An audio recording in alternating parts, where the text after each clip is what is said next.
English teacher handling English courses like academic writing, technical writing, Philippine English, language and genders, and language and cultures.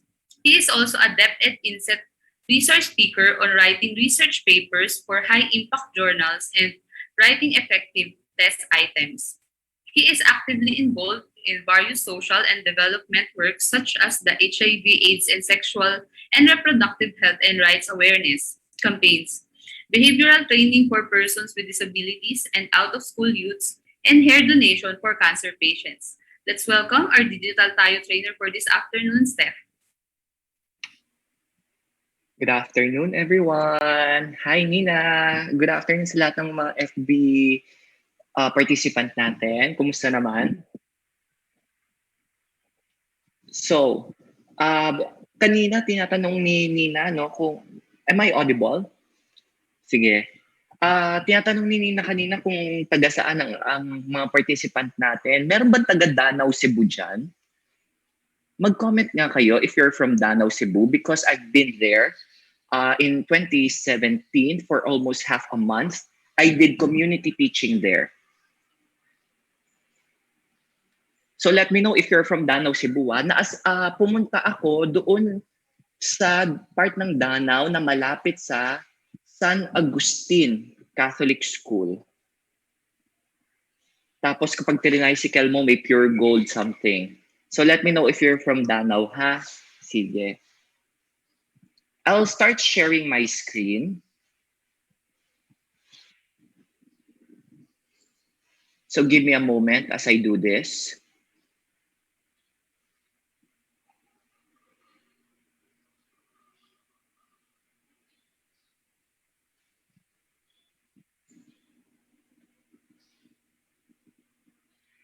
Okay, can you all see my screen now?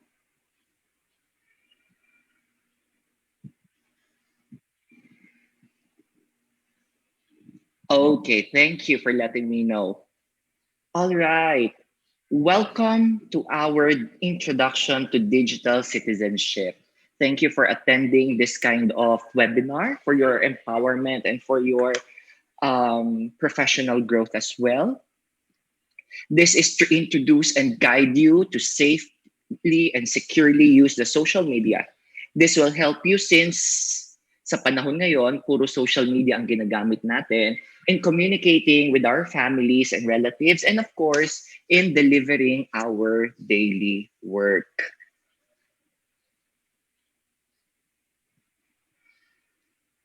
This is in partnership with experts from around the region. We think digital provides resources, information, and workshops to build skills for a 21st century digital world. In particular, we have three key pillars to the program. First, we build awareness through our learning modules. Second, we educate through our program partners. And thought leadership as our third pillar, through working with our FB steering committee who continue to provide us valuable content. And that's the very reason you're here because we want to build and create a community of trainers from all over the country who will echo this to our stakeholders to become responsible digital citizens. You might be asking yourself why? Because this is a multi-sectoral partnership and we aim to target various stakeholders, community members like the youth, students, teachers, OFWs, parents, low-income families, urban poor, general public. And as you may have noticed, we have a lot of partners because we are not experts in each of these partners' expertise, okay? We're reaching out to them so they can help us learn more about you and how to best reach out to you. Now, let us officially begin. You can call me Steph. Okay, no need for sir, no need for ma'am. I'm not really title conscious. Before we begin, we'd like to have some pre-tests. Usual sa ating yung mga teacher, di ba? Nagpe-pretest tayo. We want to know, we want to measure how much you already know before coming to this training or this webinar, okay? First, I'd like you to open your Facebook Messenger. As you access your Facebook Messenger, it's flash on your screen the, the step-by-step procedure, okay? Type digital tayo in the search bar and then click digital tayo, the one with that green icon, this one, okay? Input our learner code. This is FBCK04. Again, that's FBCK04. Forgive the background noise that you hear on my end. And when you're done inputting the learner code or the learn code, please answer the pre-test question. We have about 5 to 10 minutes to do that. Okay. If you have questions, feel free to comment on the comment section.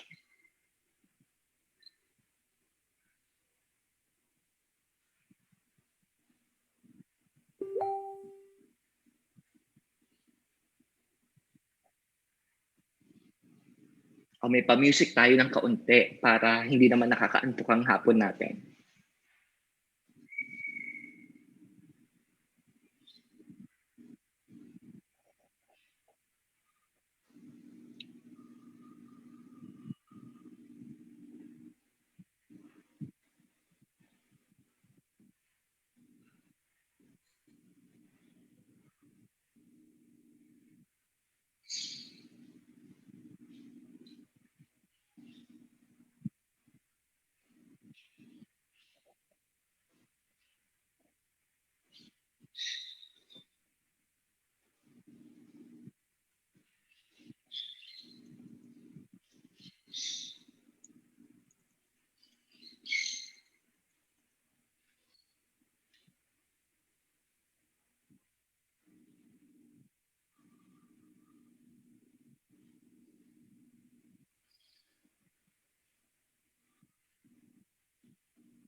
Let us know if you're having difficulty accessing our pre-test on Facebook Messenger.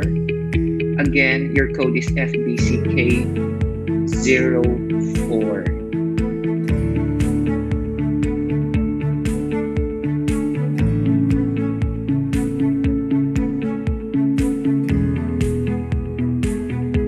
We'll have at least 1 to 2 more minutes. If in case you're still answering or trying to access our pre-test via Facebook Messenger, you can always do that as I continue discussing the topics for this afternoon.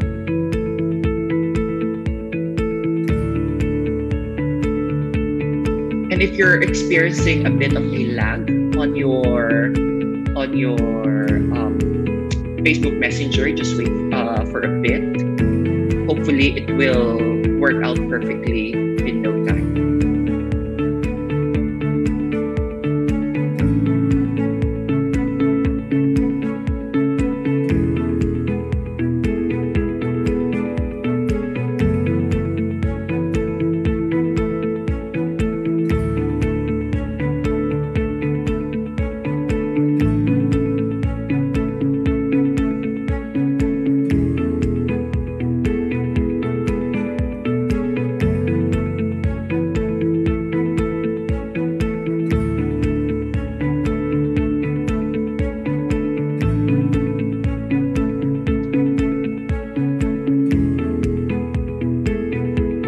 let us know if you're having a problem or if you're accessing our pretest smoothly. Let us know via the comment section on our Facebook Live.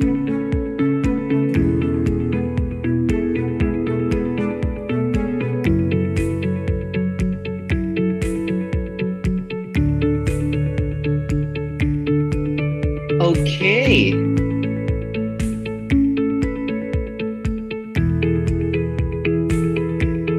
So we're moving to the next portion of our webinar. Again, please continue answering our pre-tests, and I hope you can multitask as you're answering that pre-test. Please um, engage in our meaningful topics this afternoon.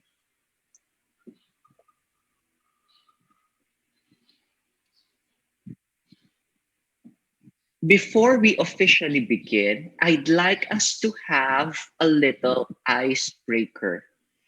Most of us came from our lunch for sure. So medyo we need something to perk us up. And this is how our game will go. I'd like you to comment digital tayo. If you can relate to each of the situation, I'll be flashing on our screen. If you are one of them, or if you have begun doing one of these statements. Are you ready? Let me show you the first statement.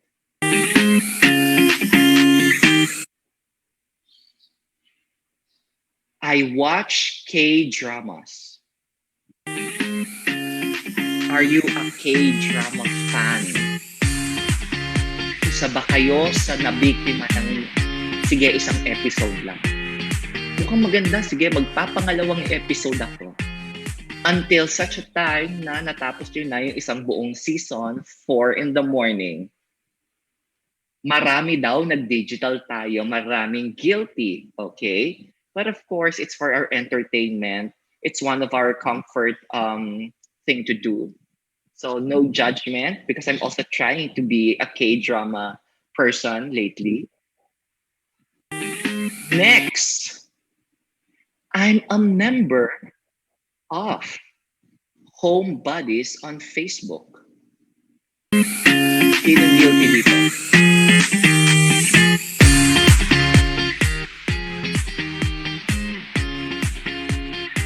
Sino ang nagko-comment ng, uy, ang ganda. Parang dapat nasa kaliwa ito. Sino yung mga nagko-comment ng ganyan sa Home Buddies sa Facebook? It's not too late to become a member of that Facebook group. Sobrang aliw ang membership dyan. Wow, okay. Sige, mukhang marami tayong naengganyo sa Facebook Buddies. Next! I am a plantito or a plantita. Or nagpaplano pa lang kayo. Medyo late bloomer kayo, no? So ngayong taon nyo lang naisipan maging plantito at plantita. But usually, it's if you're from an area kung saan marami ng puno, kadalasan you're encouraged, lalo na pag may backyard kayo, you're ano na eh, you're driven to plant more trees, flowers, di ba? Hello daw sa mga ka-home body nila. O malay mo, di ba? Yung mga teacher from the different region, makasama nyo na pala ngayon, no? Mag-share notes kayo. Some are saying, no, they're not plantito and plantita. Wala ba kayong green thumb like me? Black thumb ako eh. So, cactus na nga lang inalagaan ko in 2018, namatay pa. Good luck sa cactus. Okay, na-experience nyo ba? Yung cactus na lang inalagaan nyo, indoor plant ha? Low maintenance plant, pero napabayaan pa. Thank you for participating sa ating game.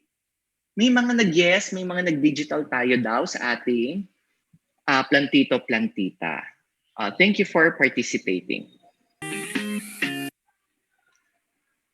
Last, the most thought-provoking question of them all. I'm ready to be a responsible digital citizen. Ready ka na ba?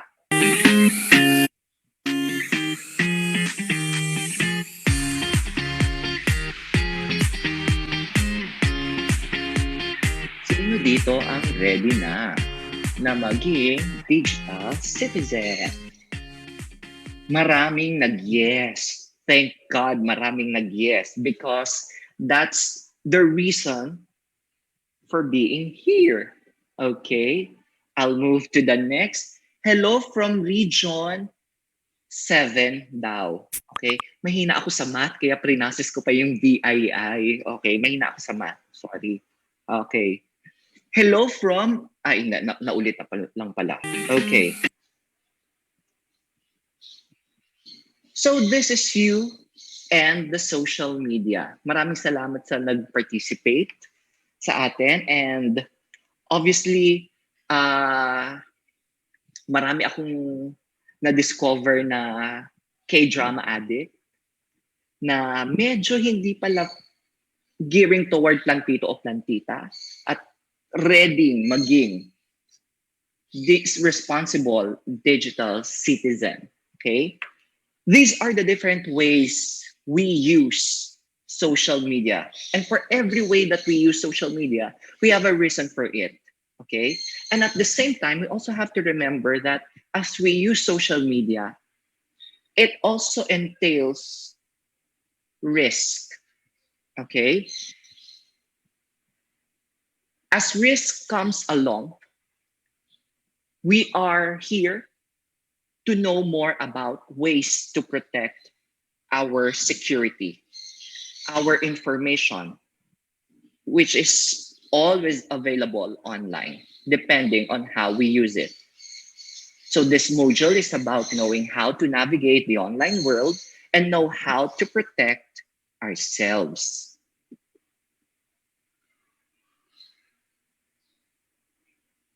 So let me ask you, what is a digital citizen for you? What's your perception of a digital citizen? What makes a digital citizen? Who are digital citizens? Who can be digital citizens? Let us know via the comment section. Ang daming tanong, di ba? So kahit isa lang doon sagutin nyo. Ano ang meaning ng digital citizen? Sino ang digital citizen? Sino ang pwedeng maging digital citizen? Let me know. Okay. We have team members attending to your comments on Facebook. They're fetching all those answers and letting them in on our Zoom chat box.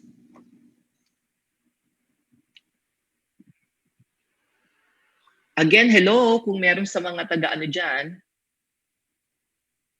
taga Danau, sorry, dyan pa lang ako nakapag-community teaching sa area ng Visayas. Kung meron mang naligaw na taga Mindanao sa Camiguin, nakapag-community teaching ako sa Camiguin in 2015. So someone commented, someone who is active on social media. That's your definition of digital citizen. Anyone who has access to any online platform and has an online presence. Sige. So far, these are our basic concepts of digital citizens. Okay?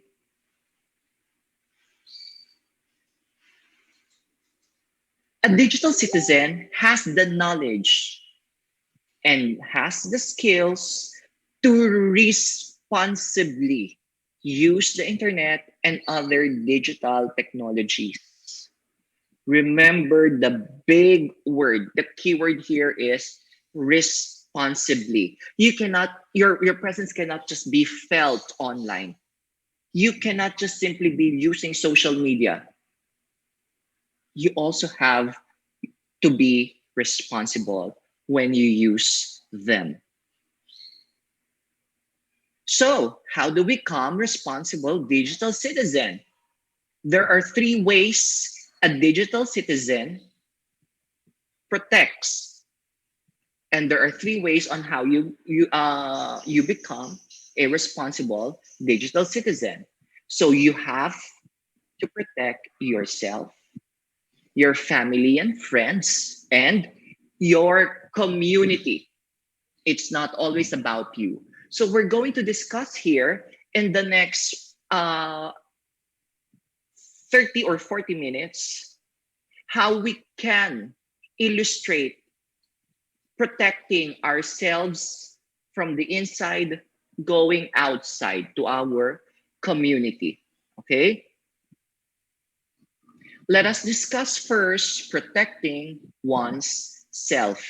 If you have questions as I discuss these topics, you're free to raise them in the comment section, or if medyo nahihiya kayo, you think it's too personal, or you think baka masabihan kayong mababaw lang, there's no mababaw, there's no maling tanong, you can always send us a direct message. PM is the key. Kung medyo sa tingin nyo, hindi kayo komportable, i-share yung comment, yung tanong nyo via the comment section. Okay? This is you and your footprint. Everything that you do online leaves a digital footprint, leaves a mark, which means any behavior that you do online will always be there and can always be accessible. That is depending on how much of security, online security, you know about using your social media and how much you know about managing the online space. You always have to check the following information because these are usually the things you share online. Okay? And you have to make sure that it's only the people you know, your friends, your relatives, your family can access to that. Because the more public you go, the more oversharing you do, the higher the risk you're taking. Another reason you need to think about your digital footprint is that the things you enter or post online might be publicly available. Okay? For example, when your name is typed in a search engine, social media site, or a list of pages or images which are related to your name will appear. Others may be about you, but some are about the people you share the same name. Eh baka hindi marunong mag-search, yung nag-search sa'yo, akalain ikaw yon, nabigyan ka pa ng false news. Nagawan ka pa ng false news. Okay?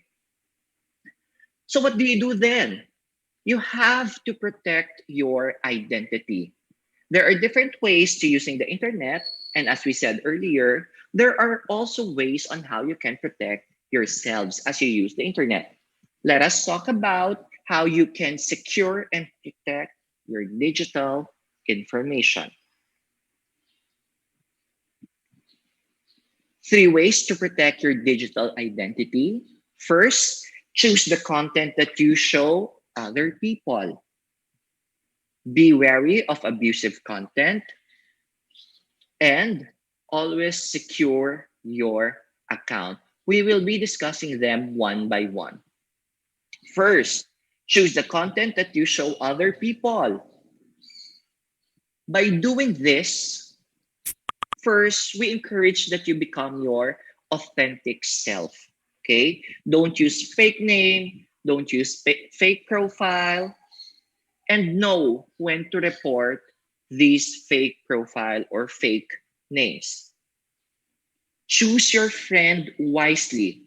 I'm not sure if you're going to agree with me or not, but if you're in your late 30s, just like me, I'm 36, Nung nauso ang Friendster, 'di ba ang naging gawain natin, nag-add tayo ng nag-add kahit hindi natin kilala. Why?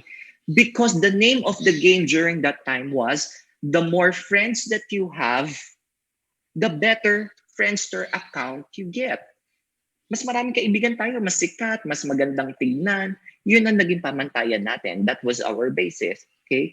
But eventually, we learned na hindi pala appropriate yun.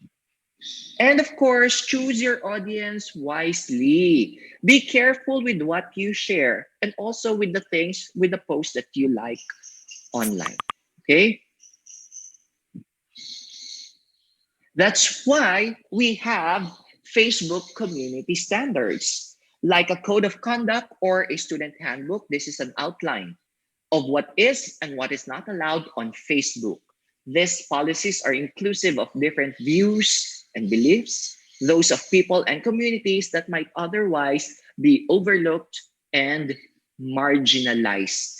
If you think that a certain post targets or puts someone at risk, that's the time you do your part in the social media ecosystem. You report that post. When you violate the community guidelines, your content might be deleted, removed, or again, you have the power to report that. Okay? If you do not remove on your own, it may impact your access. Kung mapapansin nyo, minsan itong page na to, andito ngayon, kinabukasan wala na. It could be that that account has been reported. If someone noticed that their account is no longer active, the account may have been removed by Facebook. Okay? And when Facebook realizes or finds out that you indeed violated their community guideline, then say goodbye to that Facebook page or Facebook account of yours. Number two, be wary of abusive content. Lalo na last year, medyo nagkalat ang panloloko. Nakakalungkot, no? Because during the time of pandemic, may mga taong wala na sigurong choice. Nanloko na lang ng kapwa. Some were victims of money theft. Obviously, yan yung kinukuhanan ka ng pera kasi lolokohin ka, sasabihin may package na padala. Pero kailangang bayaran mo muna yung ganitong fee. So nagpadala ka ng pera kasi naniwala ka agad from someone you barely even know. Okay? So may scam yung mga tinatawag. Last year pa may nausong love scam. Okay? What does this love scam mean? 'Di ba sasabihin na mahal kita, gusto kitang pakasalan, dalawin dyan sa Pilipinas, ang daming ganyang kwento sa Jessica Soho, balita, rated K or rated Corina na ngayon, no? But when you check the profile of that person, fake account pala. Hindi ka mapayagang mag-video chat, hindi ka maka voice call pwede pero video chat ayaw. So that should be a red flag to you. Okay? And when this happens, we highly encourage that you report these accounts and other abusive content. Okay?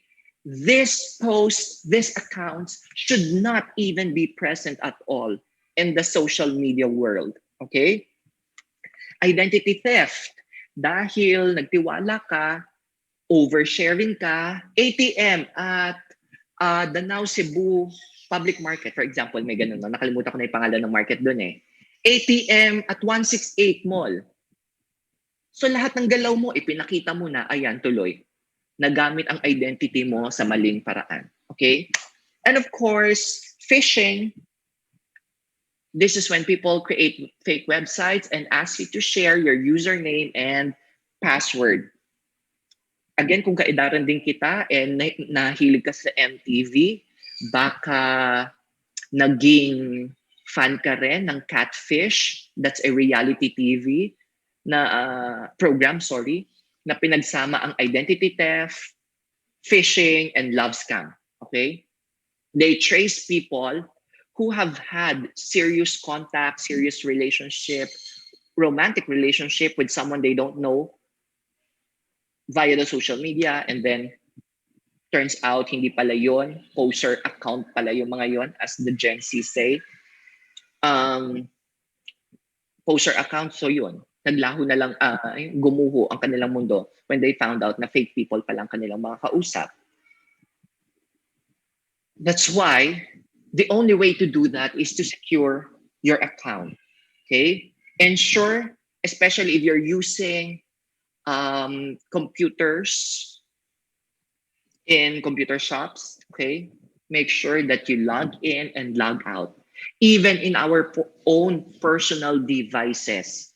Kahit pa may face recognition, fingerprint recognition, keychain for iCloud use for those with iOS user, it's still advisable that you log in and log out of your social media accounts, okay? And use strong passwords, okay?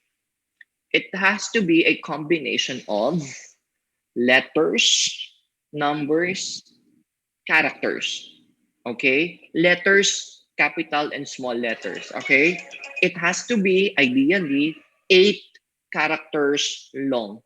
Pagka sasabihin sa'yo, pagka nag-nominate ka ng 6 password, chances are you'll be asked to nominate longer password and something that is stronger, okay? For your login alerts, you can enable your login alert so that you are notified if anyone uses or logs into your account using another laptop, cell phone, or tablet. And how does this work? Every time someone tries to access your account, you'll be notified via email, via your cell phone number, the OTP, one-time password. And when that is sent to your personal email, personal number, they cannot access that because they don't have the OTP. You can also enable two-factor authentication. Okay, your phone will be paired with your email, just like what I said earlier, or cell phone number, para ikaw ang makakatanggap ng OTP. And of course, your senses will tell you, bakit may nag-access ng aking social media account? That is your clue to change your password already because someone was able to hack your account. And again, for strong password, we highly recommend all of the three, a combination of the three. But again, we can only do so much. We can only suggest and suggest. Okay? Nasa sa inyo pa rin yan, how much you're willing to risk. But again, let's not go to that part. Let's not add to the statistics of people na na-scam. Okay? Prevention is better than cure. To secure your account, okay, set your location privacy. For iOS users, you might be aware that you can always use this one, location privacy. For example, if this is activated, even if I'm posting something from Manila, I can always set that to Cebu. I can always set that to Quezon City. Okay? Pwedeng ganon. Para hindi ka mabilis matrace, hindi ka magamit ng ano. Kasi syempre, kung real-time location yan, you know the risk. If that's real-time location, tapos nalaman ng hacker, o nandito ka sa here at Binondo right now, nag-post kang ganon. And then, sasabihin, tatawag sa kamag-anak mo, uy, nandito ako sa Binondo na aksidente ako, padala mo ako ng pera. Because your kamag-anak, your relatives, knew that you are indeed in Binondo because you posted it, o edi nagpadala ng pera, o edi may naloko, okay? Let's not be a victim of this scam, okay? Check your privacy setting, conduct privacy check-up. Always. Check, kasi nagbabago-bago yan, no? Check nyo baka mamaya, hindi nyo na-realize, nag-post na pala kayo, tapos naka-public, okay? Always check how your privacy is set. And of course, do your security setting. This is the step on how you do privacy check. Okay, you can take a photo of this or a screenshot of this so that you can do your privacy checkup later at the end of our session. Okay, next, these are the things Facebook has revamped for us. Okay,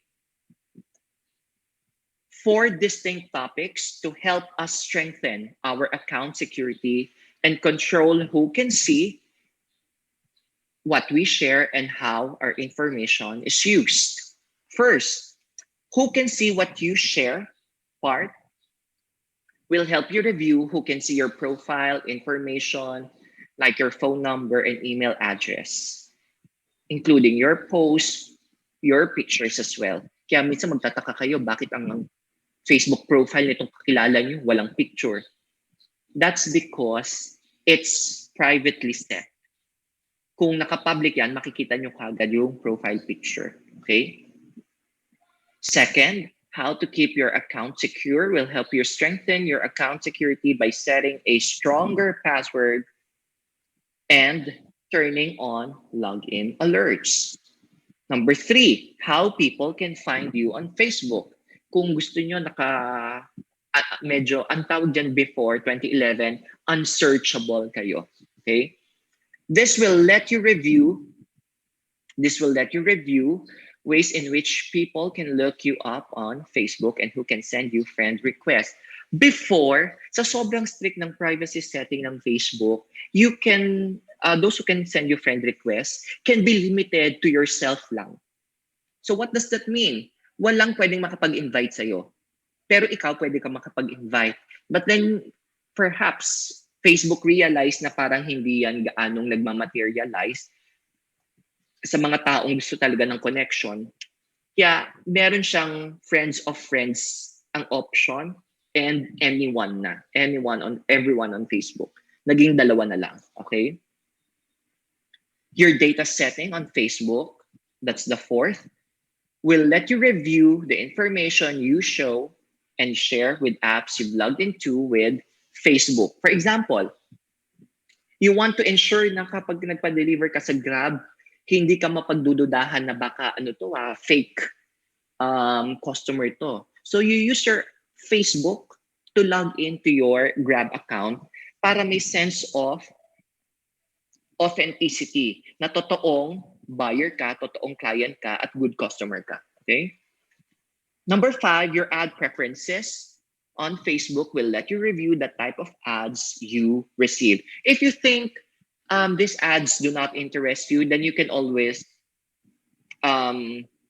choose which ad will appeal to your senses. Okay? These changes are as of January 2020.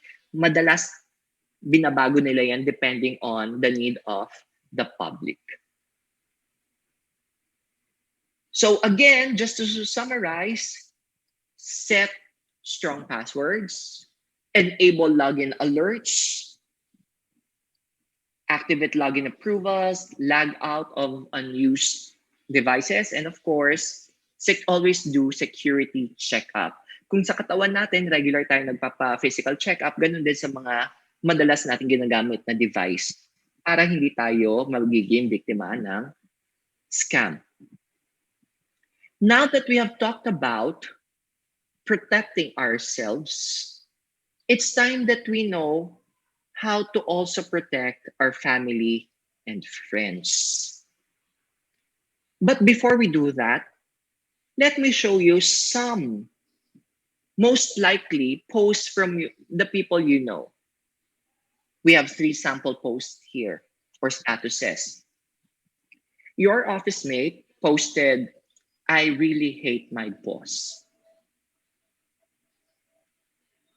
As a means to protect your office mate, how would you reply to such post?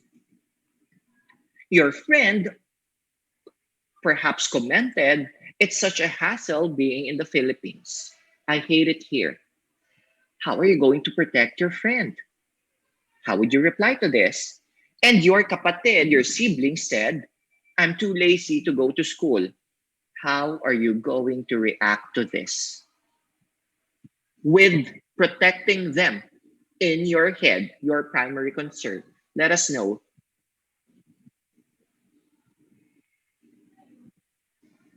I-comment nyo dyan sa Facebook Live natin. Paano ko ba poprotektahan itong mga taong malalapit sa akin? Papatulan ko ba?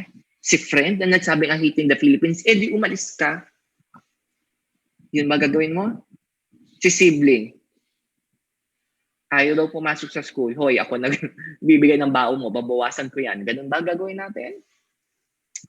Well, how do you think is a better way to approach the people you care for?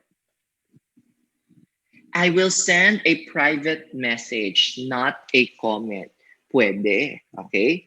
Kasi, di ba sabi nga, private issues need private resolution in private. Okay? So, do not expose that skeleton in the closet. Oh, may iba pa ba tayong comment?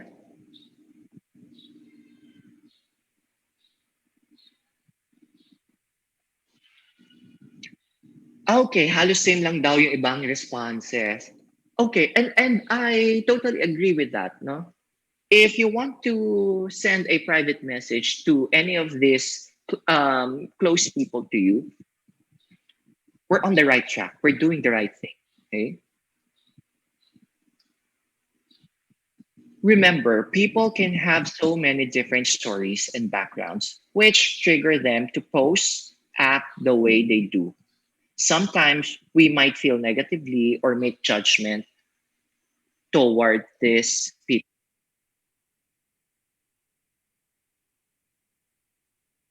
That for every person,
hello, how about this? Yes, better. Okay, sorry, sorry. Buti na lang ang aking mga earphone ay nasa ni-ready na sa gilid-gilid I can't trust lately my AirPods. Okay. So, let me go back to what I was saying earlier. Okay? We want to protect these people as we protect ourselves. Okay? If you think that you don't share the same idea, the same feeling, the same sentiment as your office mate, as your friend, as your sibling posted online, try not to antagonize them. Get into their shoes. Know how they're feeling. Okay? There might be a reason for them posting that. Okay? And I said, this is not about you. This is about how they're feeling at the moment. Because the one who posted that status, the one who posted that comment is another person, a person that has a feeling, that a person who has senses a person who might be going through something that day. It takes a lot of empathy, okay, to understand what a person goes through, okay? Let us empathize with these people. This is our ability to feel what another person is experiencing from that person's point of view. And when we get to learn how to empathize this with these people, okay, this empathy becomes a powerful tool to allow us to create a more positive experience and generative conversation. Ang tendency kasi ngayon, nagiging ano na eh, when I say wild, parang forest na, parang survival of the fittest na ang nangyayari sa Facebook ecosystem, di ba? Kapag kami isang ganitong post, people gang up on them without understanding the reason behind it. Okay? To give us a clearer um, point of view of what I was talking about, empathy, let's take a look at this picture. What did you first see upon flashing this on your screen? Did you see a butterfly or did you see two faces? Let us know.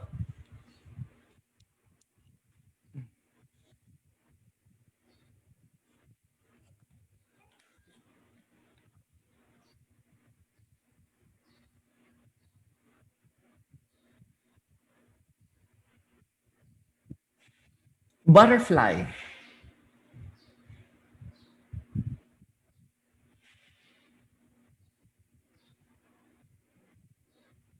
Some are saying two faces. Okay.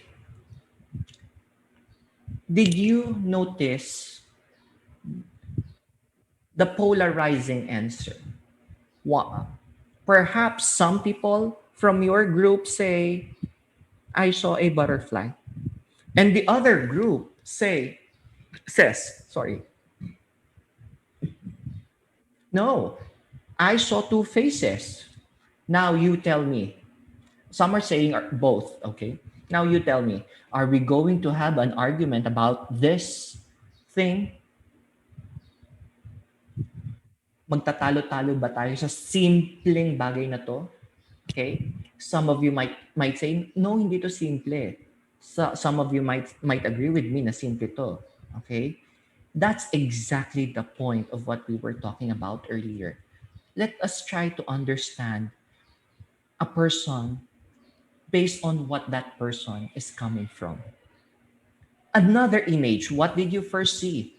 Did you see a vase or did you see two faces?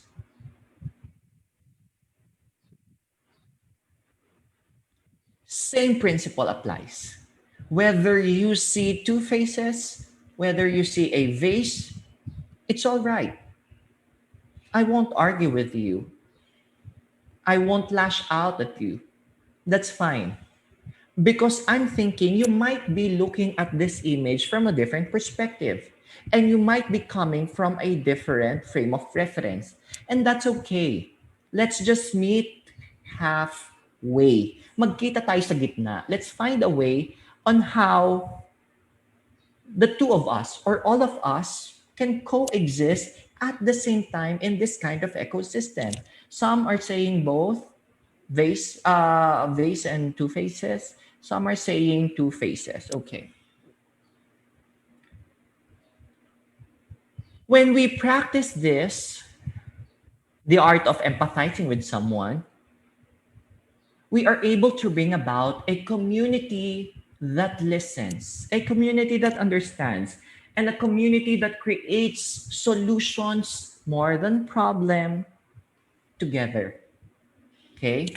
So, how do we initiate productive and positive conversation? Okay? Number one, know your audience. In real life, your conversation with your friends is different with the conversation you do with your teacher, with your bosses, with your parents. Now, upon knowing your audience, you have to ask yourselves, am I talking this person with respect on who they are to me? Tinatrato ko pa rin ba siyang teacher?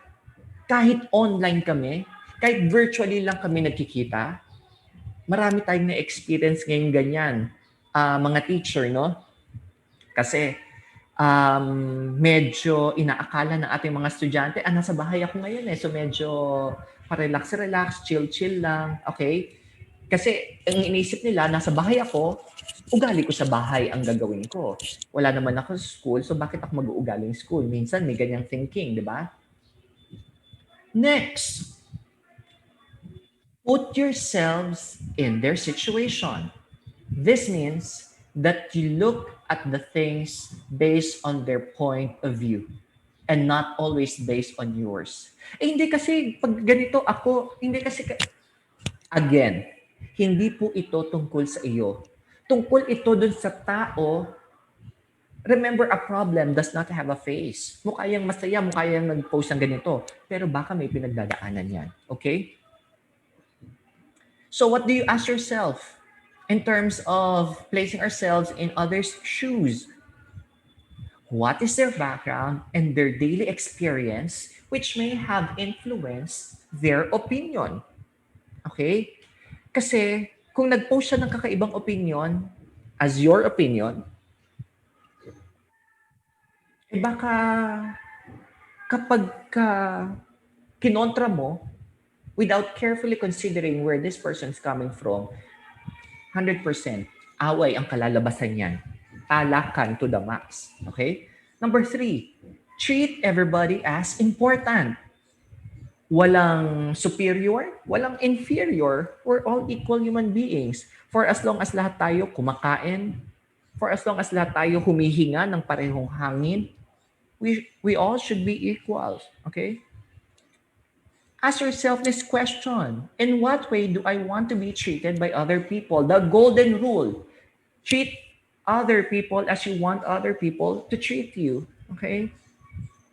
Number 4, be open. Kanina lang pinag-uusapan natin ng privacy, pero ngayon, be open. Not that kind of openness. Okay? When we say be open, don't jump into conclusion. Be open-minded. Remember that the visual clues that you don't see. Okay? And ask yourself this question. Do I have enough information to come up with this kind of conclusion? Tama ba to? May basehan ba itong iniisip ko tungkol dun sa tao? Okay? Lastly, be sensitive to your environment. Always remember that there are reasons why a person speaks about something. Okay? And because we just talked about environment, that leads us to protecting our community.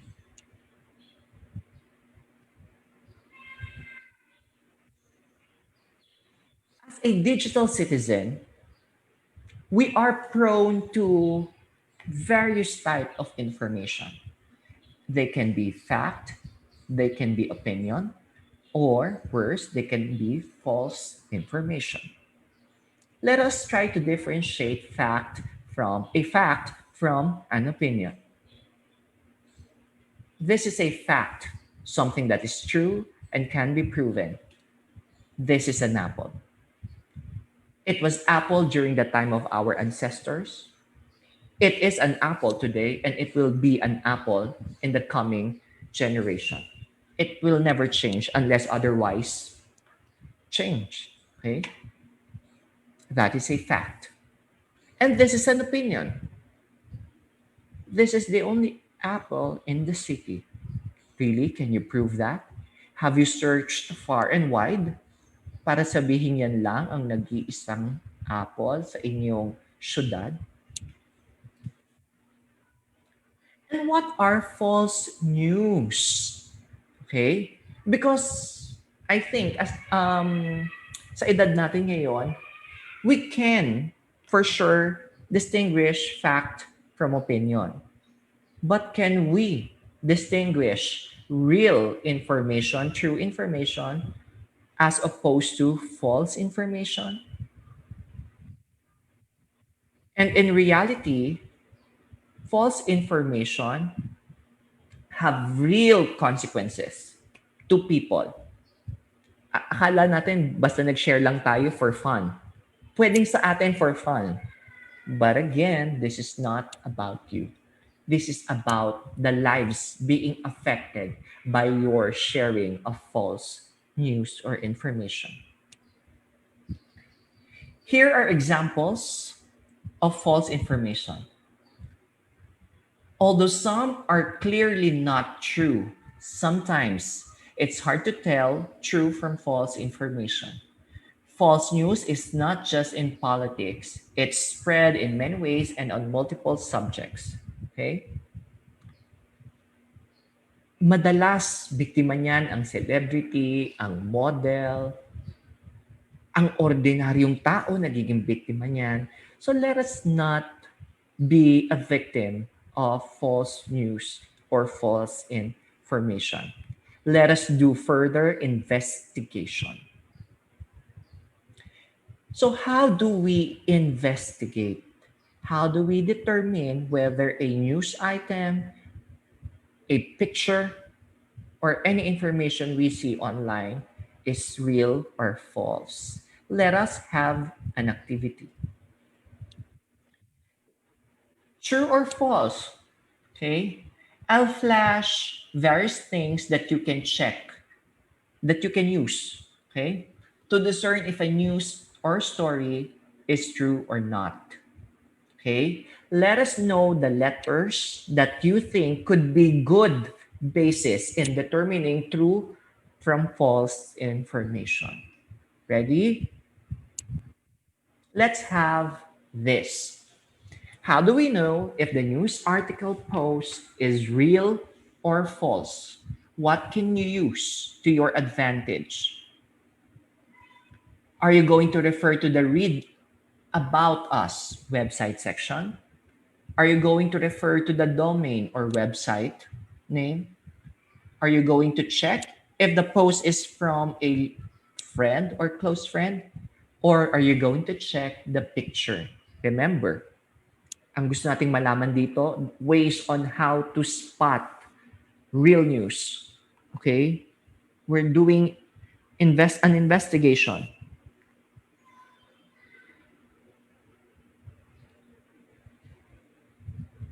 Let us know your answers.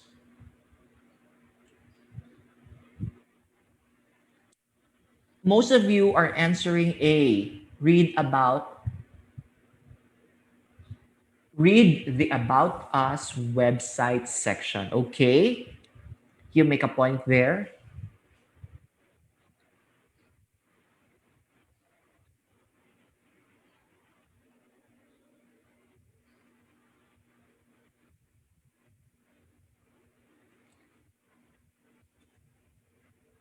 Okay.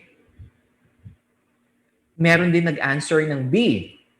Let me show you the things you can do, things, ibig sabihin madami, okay, that you can use to check or to investigate real from false news.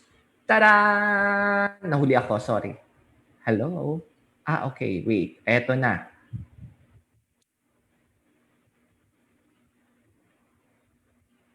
Nonetheless, I'm happy na walang sumagot ng letter C. Okay? Kasi even if it's a post from your friend, that's prone to human error pa din, di ba? So remember, people, when you check the domain name, make sure that you are on the correct website of that institution.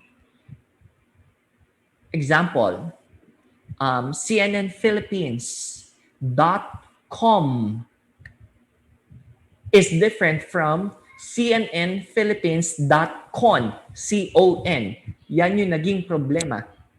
last year ng CNN Philippines when their website was hacked. Okay? Check the About Us website section. Okay? Anong klaseng institution ba itong binabasa? Anong klaseng institution ba itong nag-release ng article na to at binabasa mo? If it's credible, go ahead. If it's not, uh, never mind. Huwag nyo nang ipakalat pa yun, no? You can also check the picture by doing reverse search or Google image search. Okay? Next,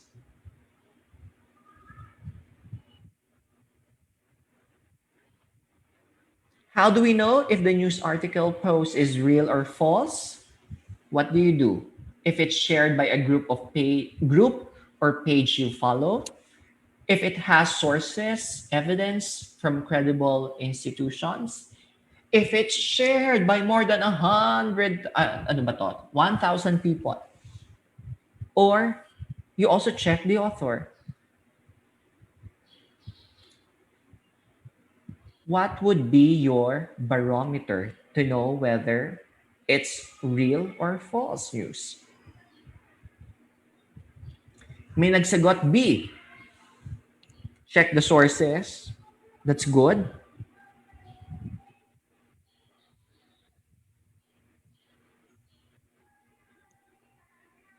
May nag-D. B and D. Okay, the answer is tan tan tan tan tan. Sana nasa tono yung tono ko, no? Yung tunog ko. B and D. Okay.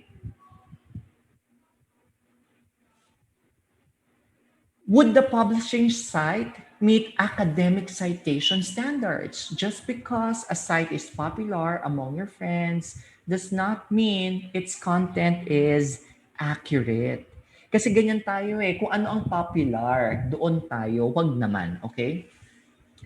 Who is the author? Credible ba yan? Kilala ba yan talaga sa larangan ng journalismo, ng broadcasting, ng periodismo? Kung hindi naman at nagpapanggap simpleng vlogger lang na walang credibility, wag nyo nang i-share. Baka mamaya kasama pa kayo sa mga nakalike sa 5 million na liker, sa 3 million na liker. It's time to unlike and unfollow those pages. Okay? Next,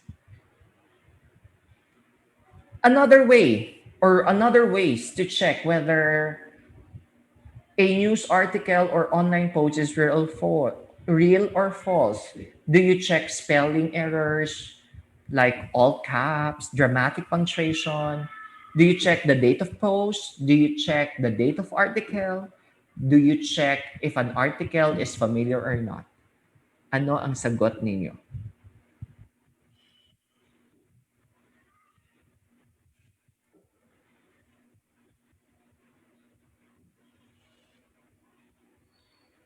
I believe itong mga sagot na to para sa previous activity natin.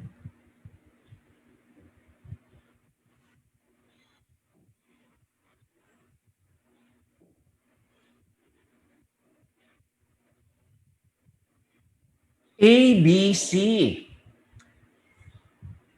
May mga A lang, may mga C. Okay. And the correct answers are A, B, and C. Okay? Check the formatting, people. If puro yan spelling error, okay, unnecessary use of caps lock, dramatic punctuation, dramatic post, okay, yan ay most likely hindi makatotohanan. Why? Because they can't even afford to pay someone to edit or proofread their work. Because one way to establish your credibility is using correct spellings, using correct punctuations, using correct grammar, and using the just right amount of emotion to zero emotion when you're delivering the news. Because you're not supposed to rouse up emotions when you deliver news. Pero kapag ka ang mga news ninyo ay nagsisimula na ano, sorry, medyo mga foul word ang mga simula. Mga bulok na artista, ganyan. Mga peking reporter. Reporter B, isang BO-BO report, kung ganyan. Do you really intend to share a fact, to share a news? O nagpapakalat ka lang ng misinformation and disinformation about someone? Okay? Date of post. Baka mamaya, totoo yan ng July 2019. But it's not true anymore in July 2021. Okay? History na yan, hindi na yan news. You get my point? Kaya be careful when you reshare, when you share posts. Okay? Baka mamaya, hindi na yan totoo sa present time. Date of, and of course, the date of article. Okay? Baka mamaya, hindi yan yung article na dapat inilabas ngayon. Okay? Kasi, 1995 pa yung article na yan. Okay? Most common, walang pasok. Okay? Mga 2018 posts, ibinabalik ng 2020, 2019 posts. Only to find out, hindi pala real-time ang information na yun. Okay? So, you need to check out on these red flags. Untrustworthy sources. Unrealistic headline. Eto na. Yung mga pinagbabanggit ko kanina. Basta ang mga headline ay Reporter A, sinupalpal ni Congressman B. Yung mga ganyan. Okay? Reporter C, nagkalat, napahiya, ipinakalat na B. May mga ganon. Iwasan niyo na po ang panonood at pagbabasa ng mga article na ganyan. This is called clickbait. What do we mean by that? These false news purveyors mangle different news sources. Mangle, ibig sabihin, china-chop nila. And as you may have already known, kapag pag konti lang yung information na ibinibigay mo, chances are, hindi clear ang nagiging background information ng isang taong binabalitaan mo. Limited na lang. And after mangling that news, they twist that. So ngayon naman, yung mga taong hindi marunong mag-check ng real from false information, get hooked. Ay, nako, sino tong reporter na to? For every click that you make, remember this, sa website, sa video, you make them earn. You make them rich. Pinayayaman nyo sila habang may taong nasisira ang kredibilidad. May taong nasisira ang buhay. So please, don't do that. Stop watching those videos, liking those pages, following those pages. Okay? Unusual URL link. You should only see their HTTP, triple W, hindi HTTPS o kaya dalawang W o kaya dalawang W plus 8. May mga ganyang website for live streaming ng mga video, no? Mga pirated video. So wag. Out of date. Okay? Make sure that you're only reading real-time information, not history. Check for formatting. Check for the credibility of the sources and author. And please have the discernment whether a post is hoax or humor. Okay? Next. And whenever you see false information, the power is in your hand again. Click the three dots or ellipses next to the post in question. If you think questionable to, if you think nag-violate ito, click nyo yung tatlong dot na yon. Click report post, click I think it shouldn't be on Facebook, and click it's a false news. Okay? Don't dare read it, don't dare watch it, just report it. Okay? So be careful again when you share information online, whether it's on Facebook, Twitter, YouTube, Snapchat, and WhatsApp, only share what's correct, what's accurate, and what's true. Okay? This skill becomes especially important because people can create, read, or even unwittingly share misinformation and false news. Yung iba, intention talaga. Okay? So I'll be showing a short video clip. I hope mag-play sa inyo. Okay? At may audio. Let me know kung wala. Every day, people from all over the world share billions of things on Facebook. That happen here reflect the diversity of this global community. At Facebook, our goal is to create a welcoming and safe environment so people can share and connect with their friends and families.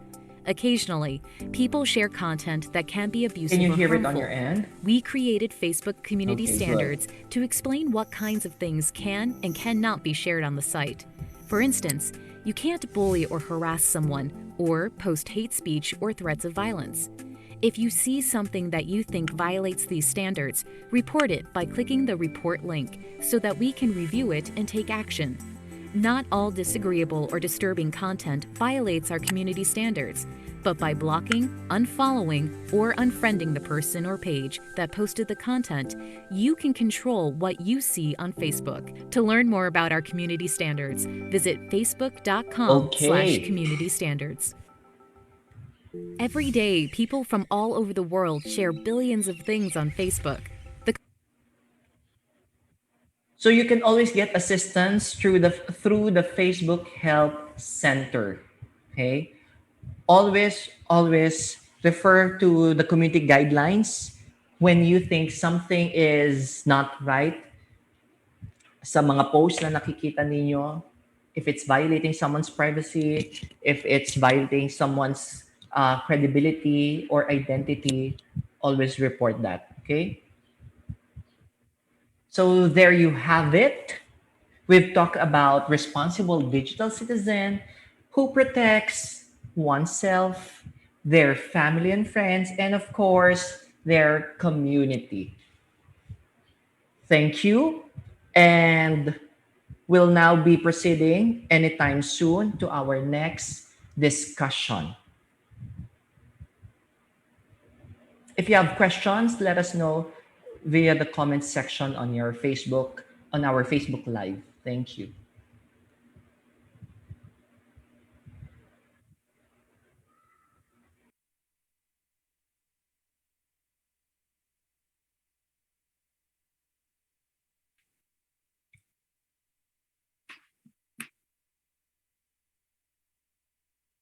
Okay, so thank you for teaching us all about digital citizenship. May mga nagtatanong na ba sa atin? Let's go for the second module, sir. Ay, okay. I can't hear. Nina, sorry, I can't hear you. Wait. No questions daw so far. Okay. Baka earphones ko ang problema din.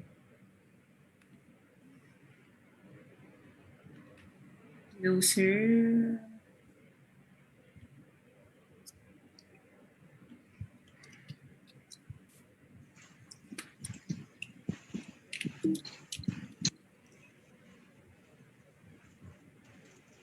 Okay, can you hear me this time?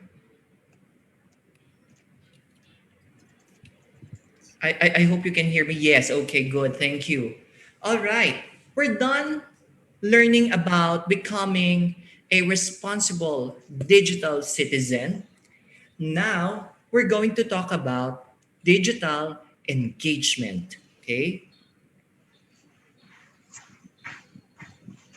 so a digital citizen, as we defined earlier, is someone who's confident in using digital technologies to understand the information online and interactive positively and responsibly with others. Okay? Kanina marami sa atin na nag-yes to becoming um, a responsible digital citizen. Okay. So here are the things that we'll be talking about in the next 2 hours or less, hopefully. Digital engagement and digital empowerment. Okay. For this talk on digital engagement, we'll be talking about positive online engagement and why it matters, maintaining positive online relationship, and information verification through knowing it's important, how we verify information, and of course, spotting again false information. But we'll just do this briefly. So, what is positive online engagement and why does it matter? Okay, let's have a little activity first. Okay, how would you react to the following users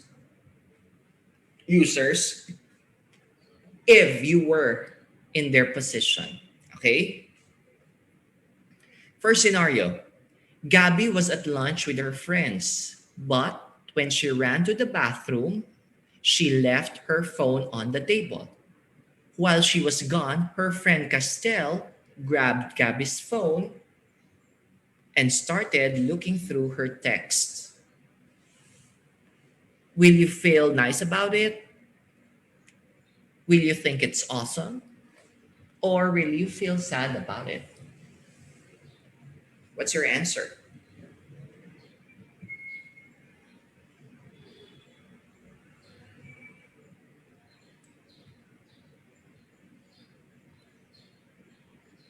Sad, okay. Personally, I would feel sad too. Okay? Next, Rodrigo is talking to Caitlin when he trips and falls into the mud. Caitlin thinks he looks funny and takes a picture of him, but Rodrigo doesn't laugh and appears embarrassed. If you were Rodrigo, how would you feel?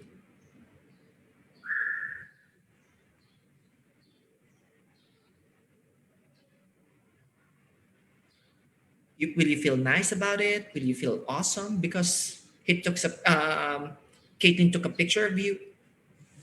Or will you feel sad about lots of sad reaction, syempre, no? Imagine, ang instinct ng tao pagka may na-aksidente, picturean, videohan, hindi tulungan, hindi tumawag ng tulong. Okay. What is positive online engagement? It is a respectful and empathetic interaction between digital citizens. Later on, we will find out about how to maintain online relationships with respect and integrity. But for now, let us just simply understand why it is important. To engage positively online, we need to know and understand boundaries, give respect, and show empathy. Okay? Kailan ka ba pwedeng makialam sa personal na buhay at sa social media ng isang tao? Kailan ba hindi? Okay? Ang giving respect ba ay conditional?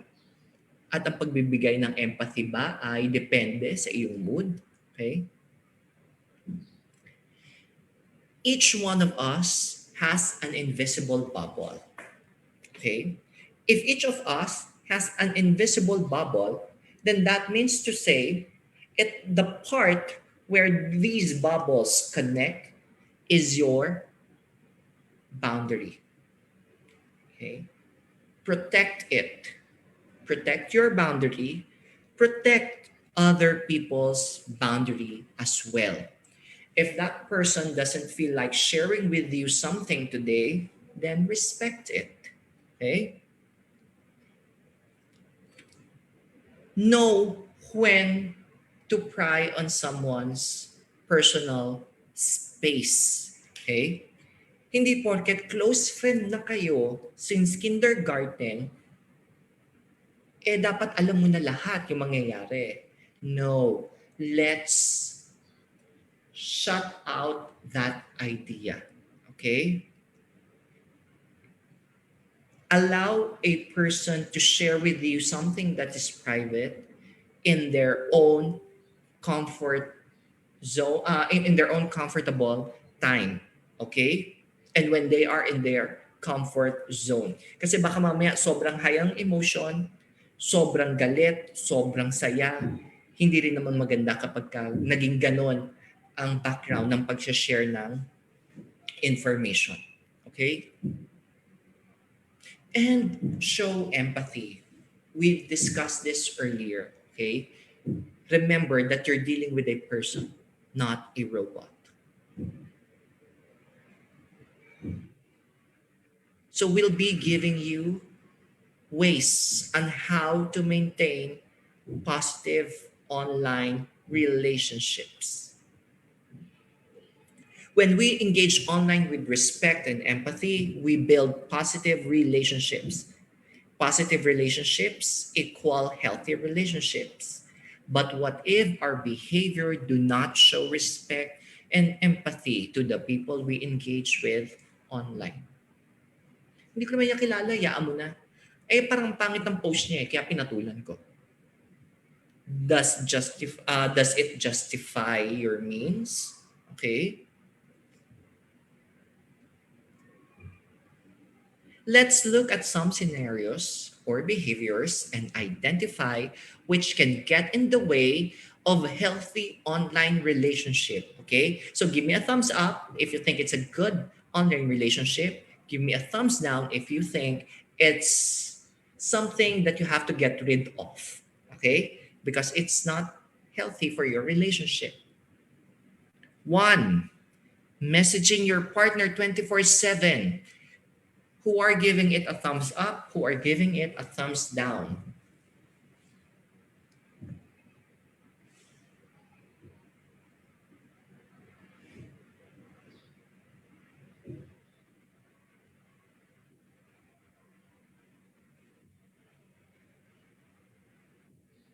Thumbs down. Okay. Kasi sabi nga natin, no, kahit pa mag-asawa, okay, hindi naman dapat 24/7, uy, nasan ka na? Kumain ka na ba? Uy, nandito na ako. Hindi naman pwedeng ganun. Oh. Baka, check. It might be bordering on nagging na or masyado ka ng overprotective. Okay? How about reading your friends' text messages without their permission?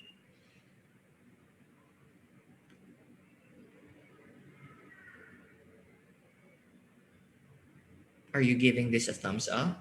Or are you giving, oh, thumbs down. Good. Okay?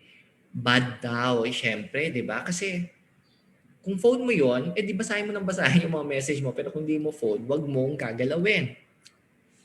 Next, posting rude comments on someone's social media post. Ako, maraming ganyan. Sasabihin, sinet mo private publicly yung post mo eh. Kung pinost mo publicly yan, hindi may karapatan na mag-comment ng kahit anong gusto ko. Tama ba yun? Does it make sense?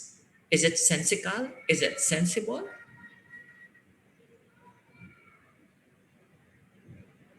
Thumbs down, okay?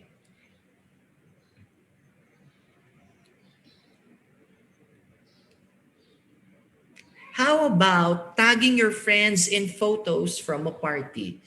Kompleto kami dito. Sige, itatag silang lahat. Sino ang madalas mag-tag ng friends sa mga post? Let us know.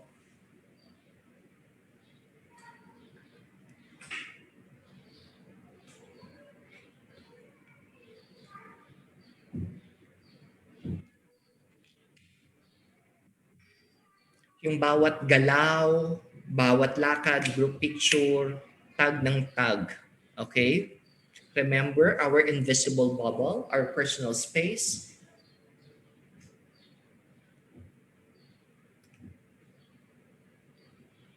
For some, thumbs up. Okay, sige. We'll be discussing that on when to tag people and when not to tag people, okay?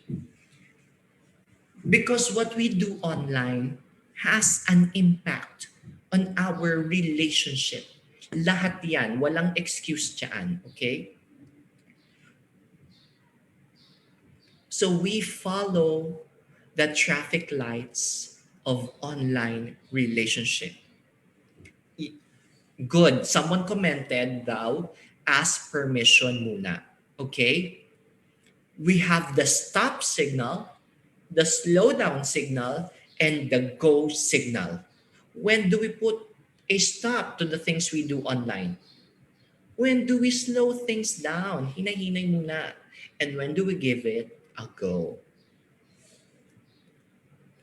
Stop snooping because you're not Snoopy. Di ba? Ang ganda ng joke ko. But in reality, yes, you're not supposed to meddle with someone's private affairs. Kahit pa again, kambal kayo, kahit pa bata pa lang kayo, magkasama na kayo. That's not the way to go. Stop talking to strangers or people you don't know online. Eh, hindi mo ka namang mabait eh. Looks can be deceiving. Stop posting rude comments or taking an argument publicly. Ah, okay, pinablik mo yan ha. Pues, may karapatan akong mambastos. Is that really our values and virtues na? Na porket nag-public post, eh, pues, may karapatan, it gives us the license to comment rudely on someone's post. Stop spreading gossip that someone about someone you know on social media. Again, kung walang magandang sasabihin, better keep our mouth shut.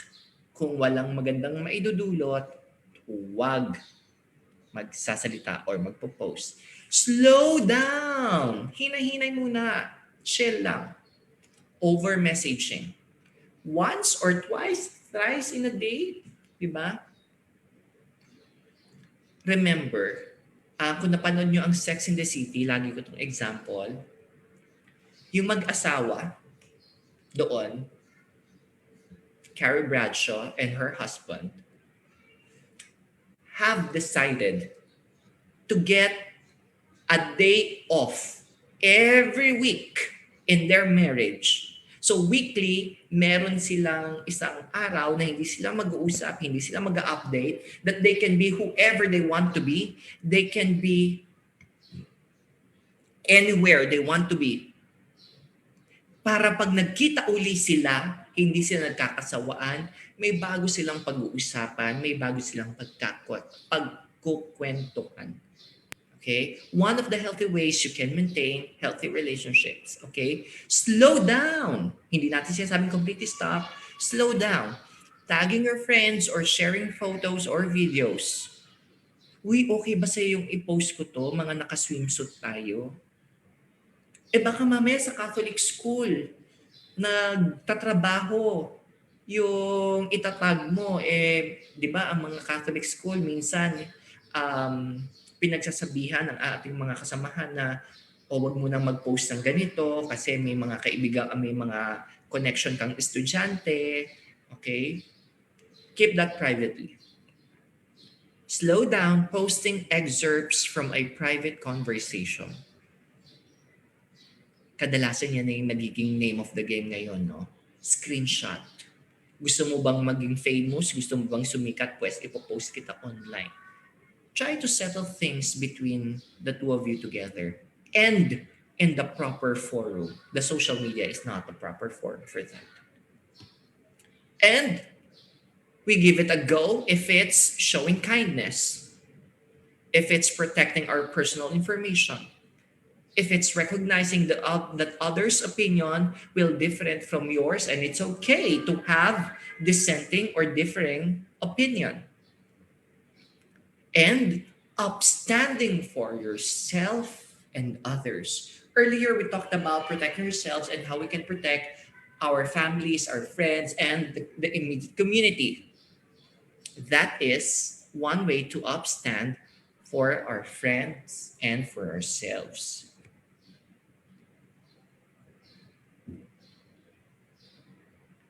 If one of your friends approached you and said they are experiencing one of these unhealthy behaviors, what would you do? Okay? How would you react kapag may nag-share sa iyo ng ganito? Okay? Let us know through the comment section.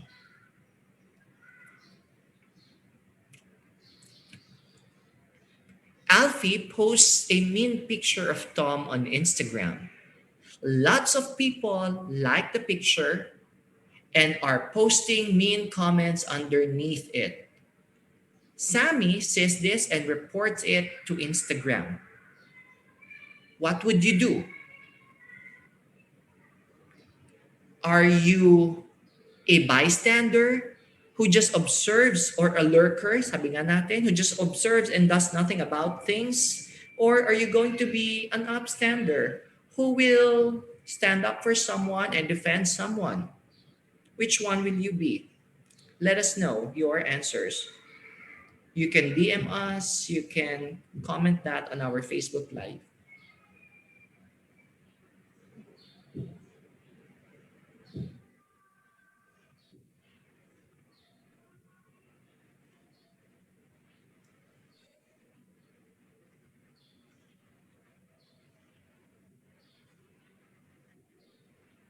Ako personally, okay, someone will upstand for a friend. I think tama lang naman yan, no? Because if it's destroying someone's reputation or identity, we're doing the right thing by reporting it. Okay?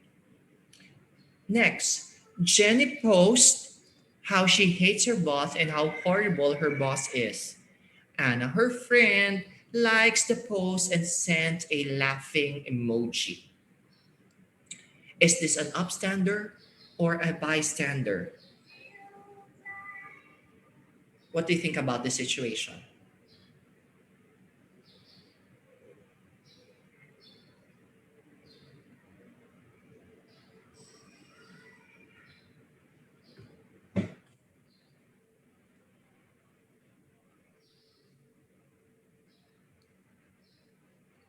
Bystander, okay. Next, Pablo's friends tell him they are sending obscene messages to Cain, pretending to be someone who likes him. So, Pablo tells Cain about this.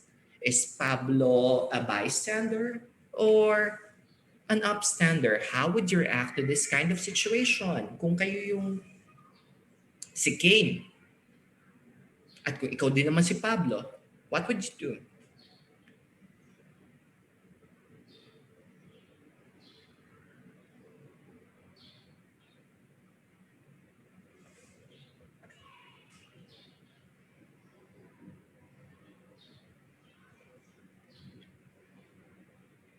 There might be some delays on our broadcast, so I will continue and let us know pa rin, okay, how you think about this situation. So you can always be an upstander for someone. Okay? May kinalaman to mamaya sa pag-uusapan natin sa third part of this session. Okay? And when you upstand for someone, okay, you can always unfriend. Wala kayong connection, pero lalabas pa rin kayo sa mga search feed. Okay? You can unfollow someone. Friend pa rin kayo, pero hindi niyo nakikita ang mga feed, ang mga post niya. Okay? At pag sinearch nyo ang isa't isa, makikita nyo pa rin. And you can also always block someone. Completely hindi nyo makikita ang activity ng bawat isa. Okay. So may mga sumagot daw na upstander doon sa situation natin kanina. Correct. Because if I were Pablo at napagtitripan si Kane, hindi ko papayagin yun kasi kaibigan ko si Kane eh. Okay?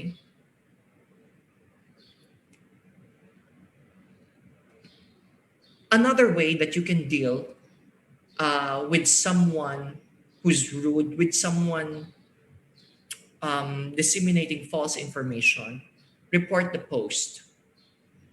Okay. You can also restrict. Okay. When you add a friend, there is a friend. There is an option there. Edit friends. You can restrict that friend para hindi niya makikita. Nagpa-followan pa rin kayo sa isa't isa, pero hindi niya makikita ang mga posts mo na naka-public. Sorry, na naka-private ang setting. Pero once you post something public, makikita niya. Okay? And of course, yung blocking nga na sinasabi natin.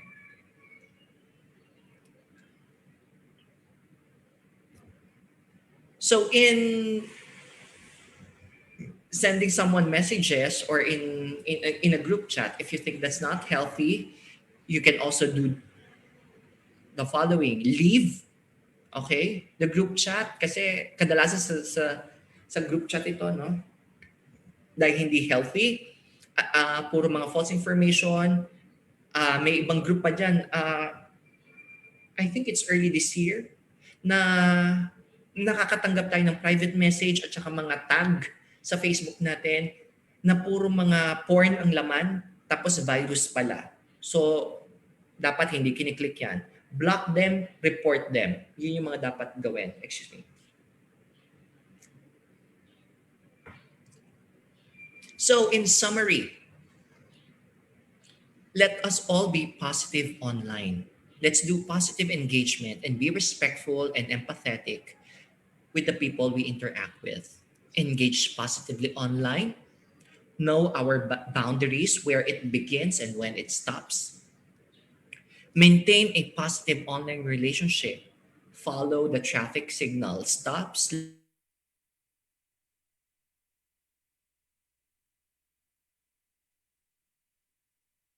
someone who does something positive in response. Doon tayo sa palaging gumagawa ng mabuti. Okay? Again, if you have questions, if you have clarifications or suggestions, let us know through the comment section.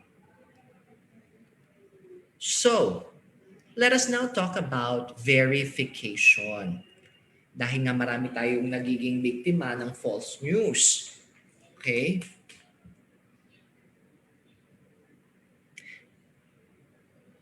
Are we also part of the community that share news online?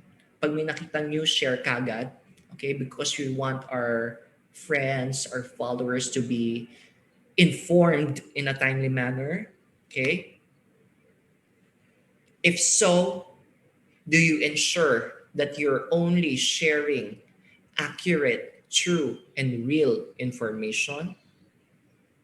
Example, madalas tayo nabibiktima, walang pasok, ang laki-laki. Sa Maynila, taga Navotas ka pala. Okay?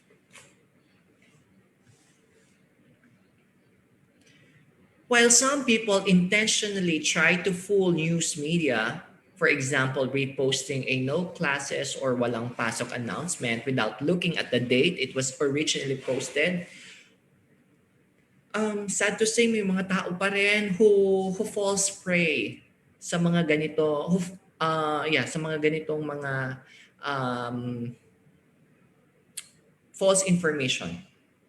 Kasi hindi binabasa from top to bottom ang information, hindi nagfa-fact check. So, ano ang lesson natin dito? Always do verification, investigation, and fact-checking. Just like this one, example. Do you think this picture is real?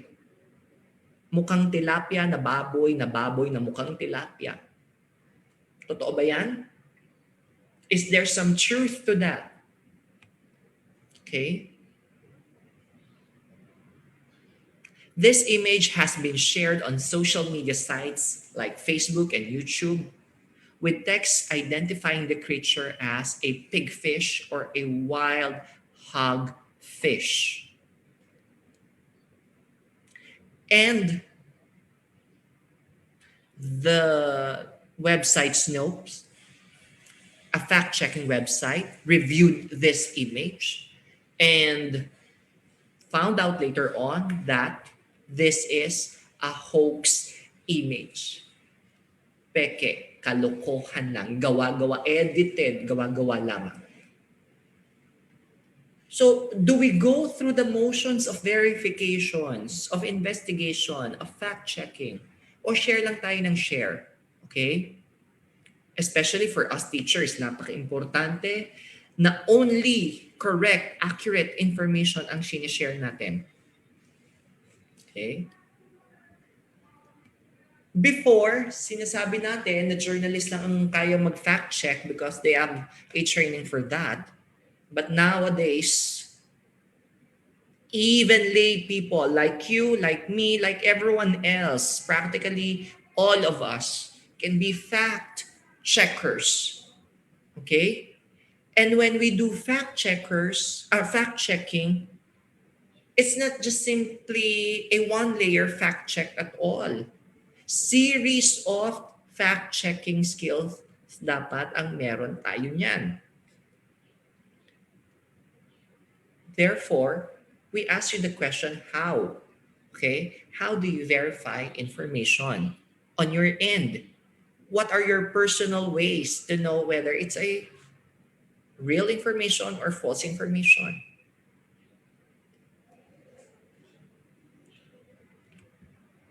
May naaalala na ba kayo na na-share ninyo? Tapos, after a few minutes or after a few days, you took it down. Kasi, na-realize nyo mali pala yun. Hindi pala accurate yun. Okay? Let us know. Okay? We will read them later as we receive your answers. Okay? Ito medyo sensitive ito kasi at baka nahihiya kayong i-share sa amin, no? Feel free to DM us your experience. Ako, personally, marami ako naging kaibigan. Obviously, I'm a member of the LGBT community. And when the Dacera case happened in January 2021, yung unang sinabi ay biktima daw ng gang rape. And then turned out to be a false information.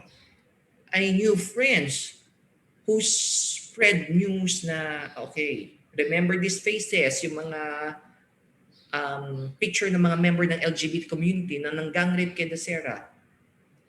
And then for all we know, hindi pala accurate yung information na yun. Okay? Let us know your story. Or kahit kakilala nyo lang, hindi naman, pero mas maganda personal story nyo, no? Kasi mas alam ninyo ang nangyari. We have steps. Sabi ko nga, di ba, hindi lang yung single layer. We have layers of verification steps. Okay? And we will teach you these steps. First, the origin. Are you looking at the original piece of the content? Second, the source. Who created that piece of content? Kanina pa natin siya sabi, date is very vital in capturing content. How about the location? Where was this piece of content captured? And objective.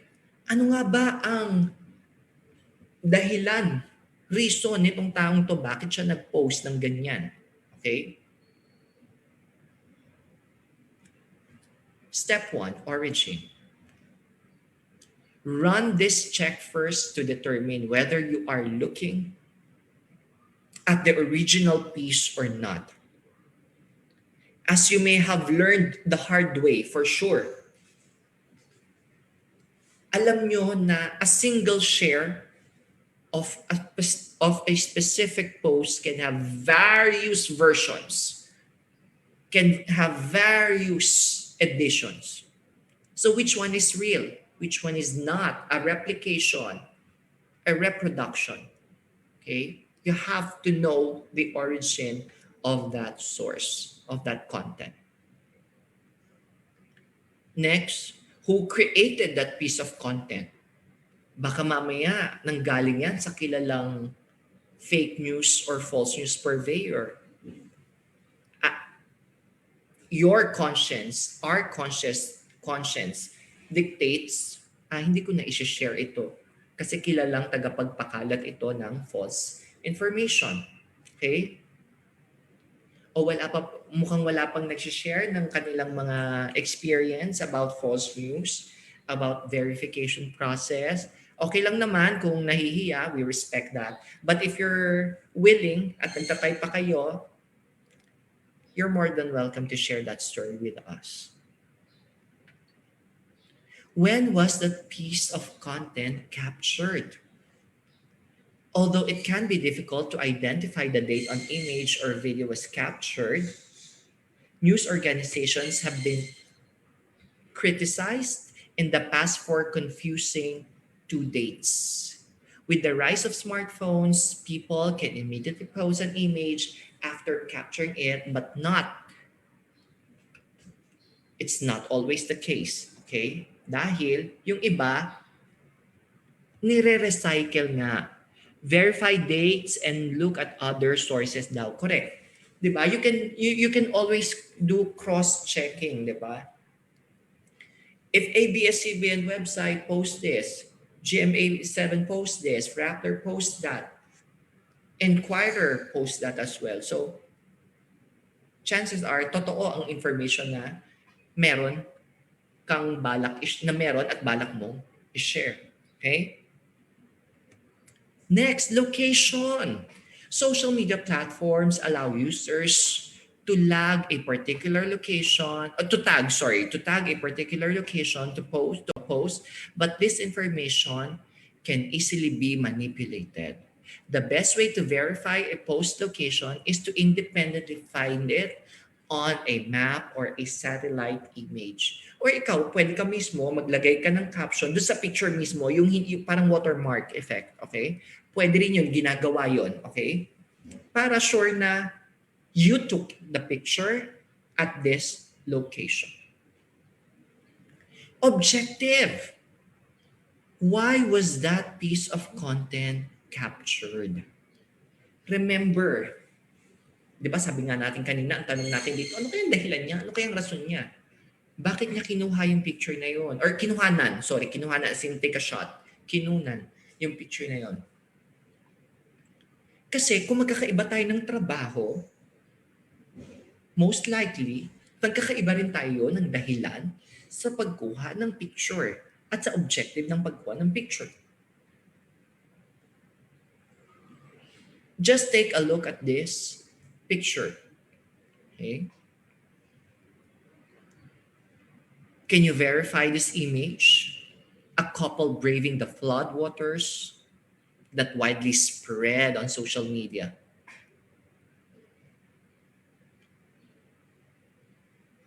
Naalala niyo ba to? Okay? When a news event occurs, images and videos can easily multiply, with the same person being photographed by multiple people from different angles. Example, ang kumuha niyan journalist, ano kaya ang atake ng kwento? Ano kaya ang atake ng objective ng journalist na kumuha niyan? Kung isang activist ang kumuha niyan, ano kaya ang dahilan niya? Kung ang isang tao ay nagtatrabaho diyan, ano naman kaya ang dahilan niya, ang kanyang objective sa pagkuha ng ganyang picture? Different people of different jobs, of different frame of reference will definitely have a different perspective and objective of capturing this kind of image. Okay? Remember, always verify your stories, the ones that you read, and especially the ones that you share. Okay? Kung sure ka, kung sa palagay mo, mali ang information na yan, wag nang ipakalat. So, the question is, what do we do with false information? Napakadali ng sagot. Okay? We report that to Facebook. Get your phone right away. Click down the option on top of the right corner of the post, either an arrow or 3 dots, yung pinakita natin kanina. Choose the option Find Support or Report Post, then click False Information. These materials should not be on Facebook to begin with or on any social media platform. Okay? This is a type of poison that's dangerous to our mental, emotional health. Just also check this kind of post. An organic post means the post has been posted for free and is not a paid advertisement. When a post such as the one on your right, okay, is if it's a sponsored ad, okay, this means whoever posted it has paid to do so, and also means that the post has undergone through additional review to ensure it isn't a false information. Okay? Always be wary of these nuances. Kasi maliit lang yan, no? Hindi nyo nakikita. Kung personal ba yan, kung paid ad pa yan. Okay? And again, we highly encourage that you report false news on Instagram.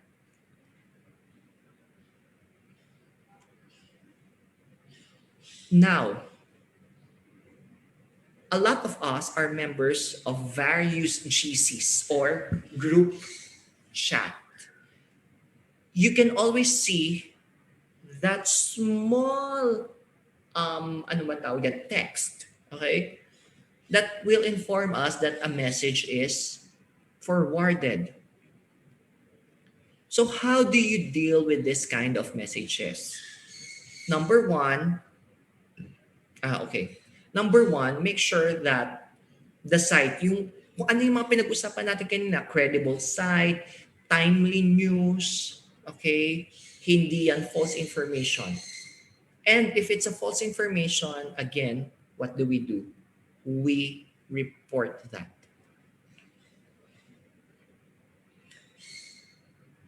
And we introduce this time around more visual labels for misinformation. Okay? If someone does post false information, it can be identified and the reviewer will be notified when they see the item in their news feed. Just check the screen captures, the screen cap images of this visual information on your screen. Okay. So be wary of this content. They are not real information and therefore should not be shared on our social media accounts.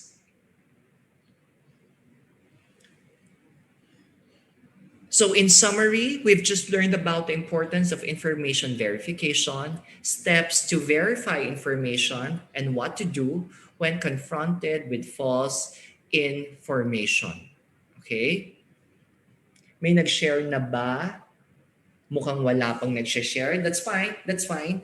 We respect your decision not to share with us on your experience regarding false information or becoming a victim of false information or probably becoming an upstander for someone who's a victim of false information.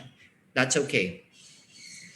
And again, always do the verification information following the steps. Okay, know the origin, the source, the date, location, and the objective as to why that information was captured, written, and posted. Again, you always have the power to report this false information. Thank you. That concludes the second to the last portion of our um, webinar this afternoon, digital engagement. In a minute or so, we'll be discussing my most favorite, digital empowerment. Give me a few seconds to prepare for that.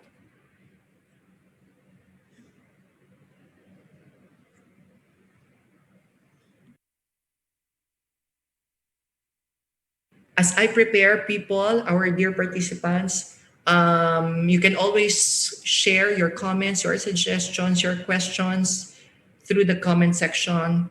Okay, we'll fetch them, we'll address them. Okay.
Can you see my screen now?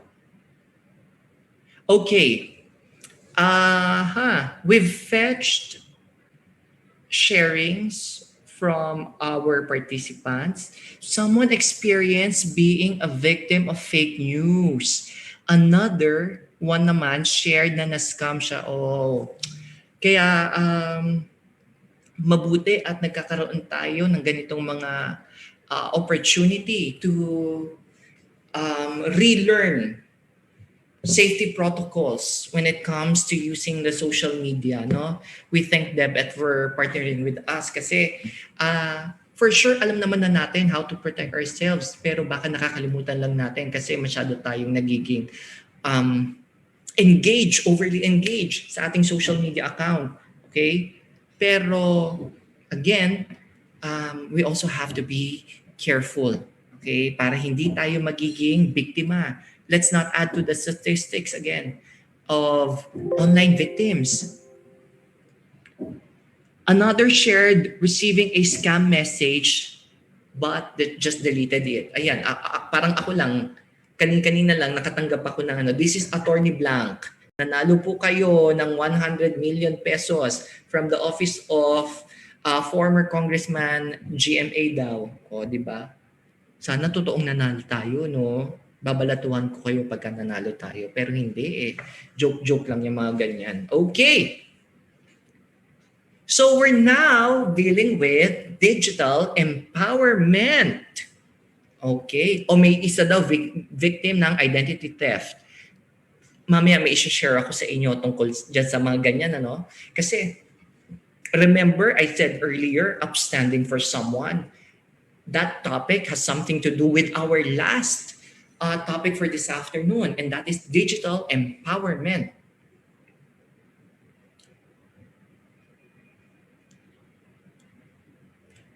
So what are we expecting in this last portion of our webinar? We'll be talking about, we will be talking about advocacy. We'll be talking about the key components to start an advocacy kasi hindi tayo pwedeng salita lang ng salita. It has to be coupled with actions. And that's section number 3. Okay? Marami akong kwento pagdating dito. Pero hindi tayo magtatagal. Promise. What is advocacy? Sige nga, pwede bang malaman ko yan sa comment section ninyo? Last June, first week of June, nagkaroon ako ng kung webinar about sino ba ang pwedeng maging advocate ng persons living with HIV, okay, and AIDS. Kasi maraming nagsasabi na, nako, huwag ka nang sumali sa ganyan. Baka ma-label ka pang isa kang may HIV. And you know naman the common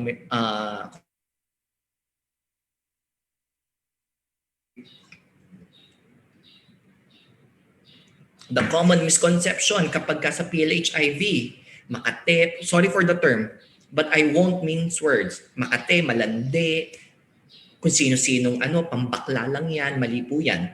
Okay? Kaya, and I am still an upstander for such misconceptions. Okay? So what's your concept of advocacy? Let us know ha. I'd really like to know.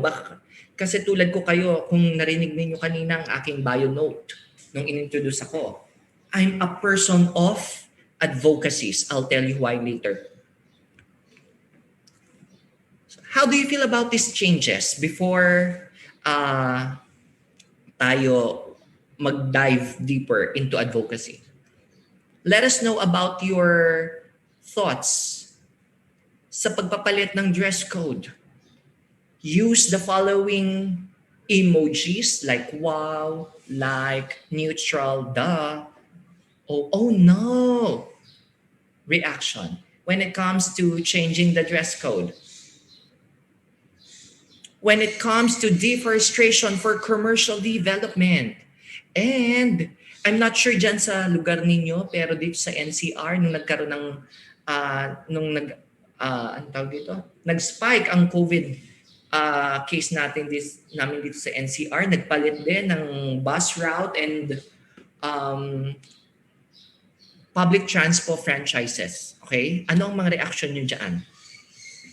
So someone commented, advocacy is the act or process of supporting a cause or proposal. Thank you, whoever you are. I totally agree with you.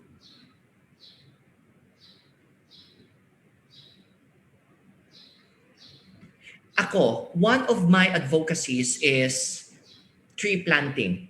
Okay? Kasi maka-nature ako, no?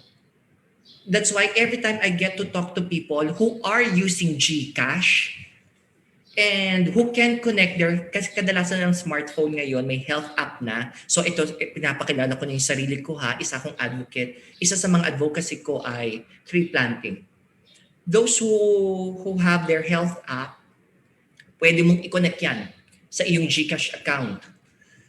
And for every online payment, online transaction that you do, paperless transaction that you do, you can always convert that to your energy. I-activate nyo ang G-Forest ninyo and you can collect energy.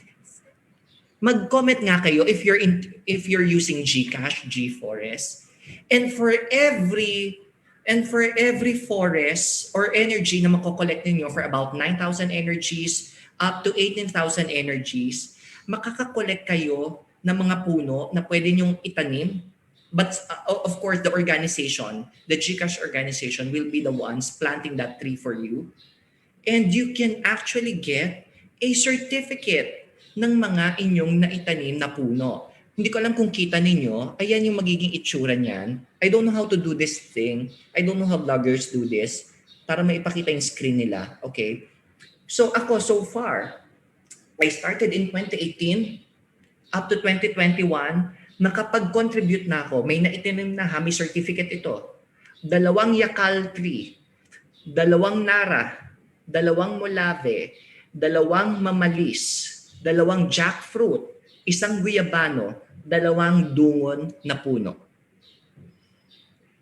2018, 19, 20, 21, in 3 years time, 2, 4, 6, 8, 10, 12. Naka-12 na puno na ako. Just by doing online transactions and connecting my health app para lahat ng physical activities ko natatrack ni G-Forest, nakapagtanim pa ako ng puno. Okay? Isa yan sa mga binibigyan natin talaga ng priority na, ganyan ako. Mukha kong weird minsan. Naka-Gcash ka. Activate mo yung G-Forest mo para makapagtanim ka ng puno under your name. Okay? So, how do we feel about dress codes naman? Or change of bus route? May mga ba tayo dyan? Point of view, let us know how we'll wait. Okay? Para malaman ko rin naman kung ano yung mga sarili ninyong adhikain. So what is advocacy?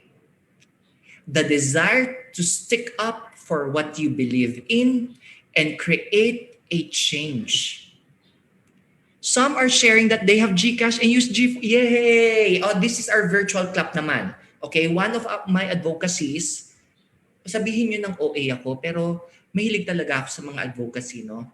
I'm also community trainer for persons with disability para lang at least alam natin how our deaf community club. This is their virtual club. Okay? O try niyo yung G-Forest nyo ha, promise. Kasi ang ganda kaya ng feeling kapag kami na itanim na puno under your name. O ayan, kung makikita nyo, that's my certificate. Pero hindi nakikita sorry. Certificate tapos may pangalan mo, okay? Tingnan mo, na-perk up tuloy ako, di ba? So sabi nga natin, if you want to create change for someone, if you want to be the voice for someone, you're already upstanding for them. And I am one of the upstanders of tree planting, our Mother Nature, of our deaf community. Kaya tinuturo ko sa inyo paano ang virtual clap nila. So let's see what different institutions and individuals think about advocacy. According to Bridget Simpson, it's having a strong and passionate voice. Advocacy focus says it means giving a person support to have their voices heard. And their worldview thinks advocacy as taking action to create change. Now, let's bust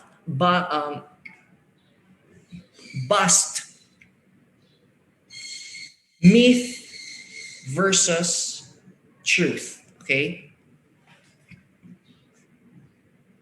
I'd like you to answer whether this is a myth or truth.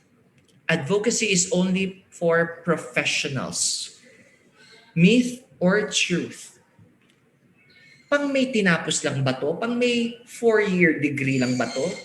Pag ako ba ay hindi nakapagtapos, elementary lang or hindi nag-school at all, wala akong karapatang maging advocate ng isang bagay?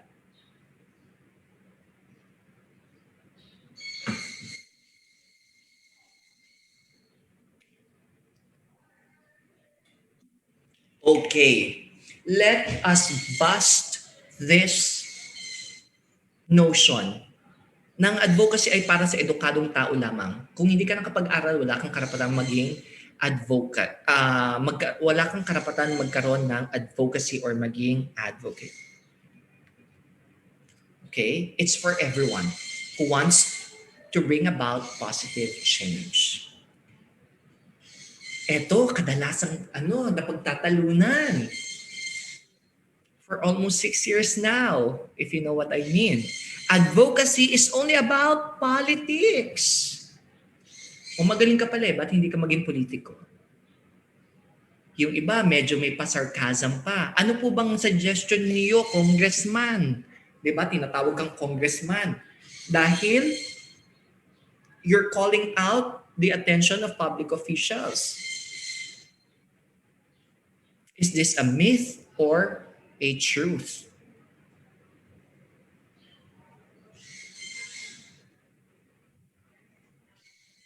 Itong sagot na yata ito ay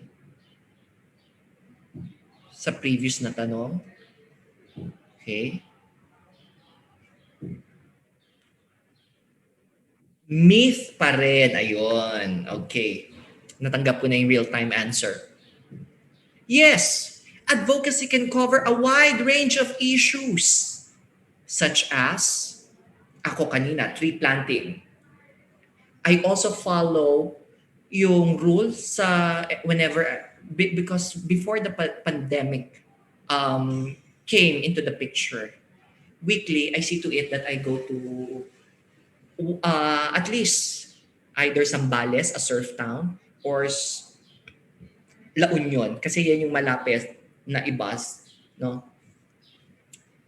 Every time na pupunta ako sa dagat, pupulot ako ng 3 basura or kahit anong basura, lagi akong may knapsack. Magdadala ako ng basura. not magdadala. Magpupulot ako ng basura. Magdadala ako ng basurahan. At pagkapabalik ako sa hostel ko, magpupulot din ako ng mga basura on my way going back to my hostel. Advocacy ako na yan. At magmukha man akong pulube sa paningin ng iba, I don't care. Mas may care ako kay Mother Nature that makes me happy, that gives me life after a week of work. So, 3 na yung na-share ko sa inyong advocacy ko ha. Dadami pa yan mamaya. Every time you speak up for yourself or others, you are an advocate. Okay? So, yung simpleng sinabi mo lang na Ma'am, baka pwedeng pag tag-ulan, pwede tayong mag-jeans. Kasi pagka slacks, kita kagad yung putik, yung talsik ng putik. Puti yun, black yung slacks natin. Baka pwedeng mag-jeans. You're already an advocate. Okay? Hindi naman kailangan big word, big concept, big construct kagad lahat ang ibinibigay mo, ang pinag-aadvokasihan mo. Kahit yung mga simpleng bagay, pwede yang ipaglaban. Bigyan ng adhikain. You might be asking me, why should I care? Hindi naman ako apektado dyan. Hindi ko naman concern kung wala silang ayuda.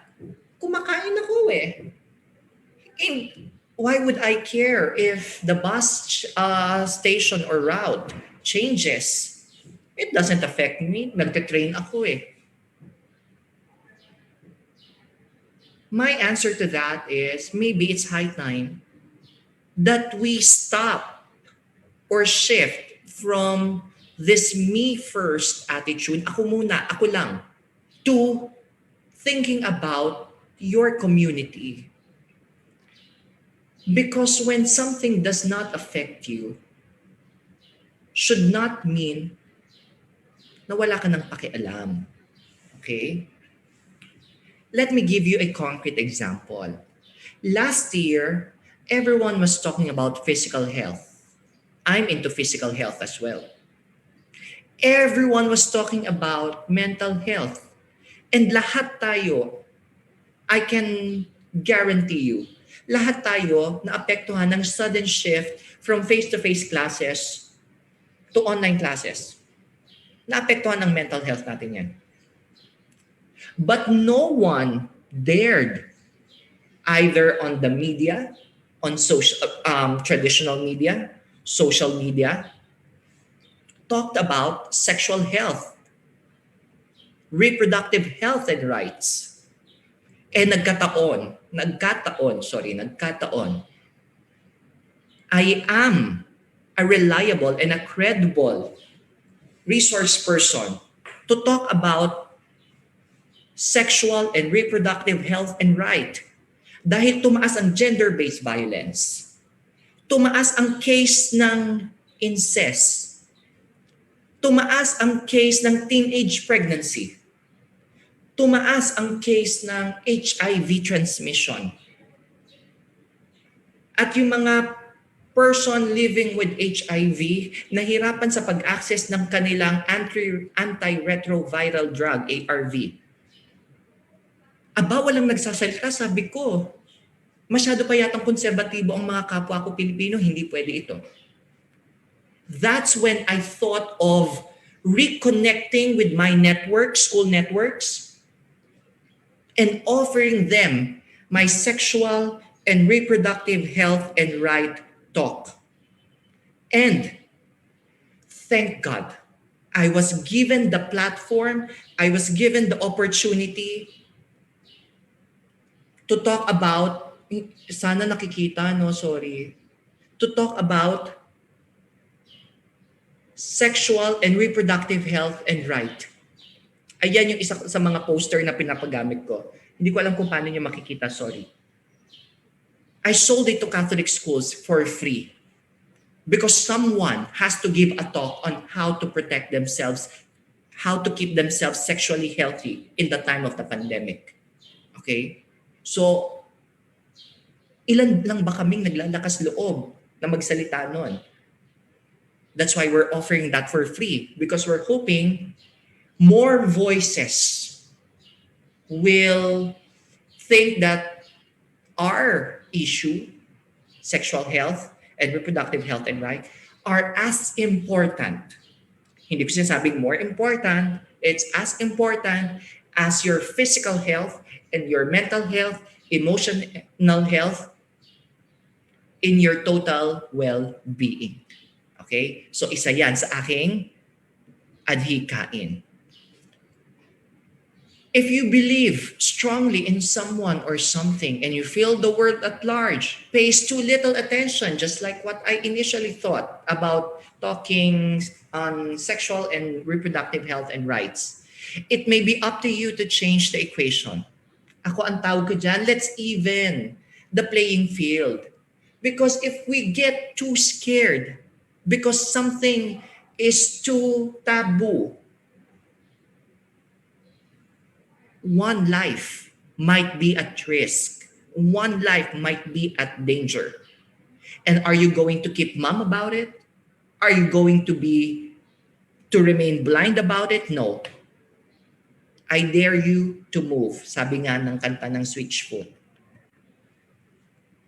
Example, Project Smile.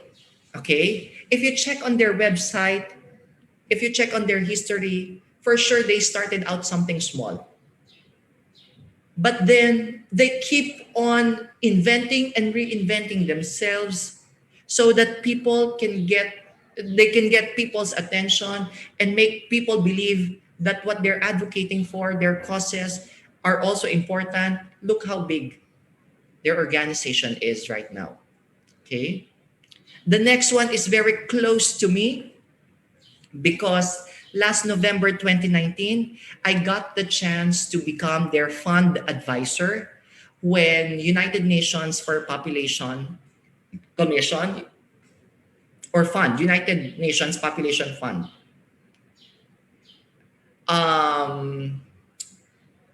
accepted them as one of their grantees for their project Alitap-Tap, Child's Right Gaming and Rewards App.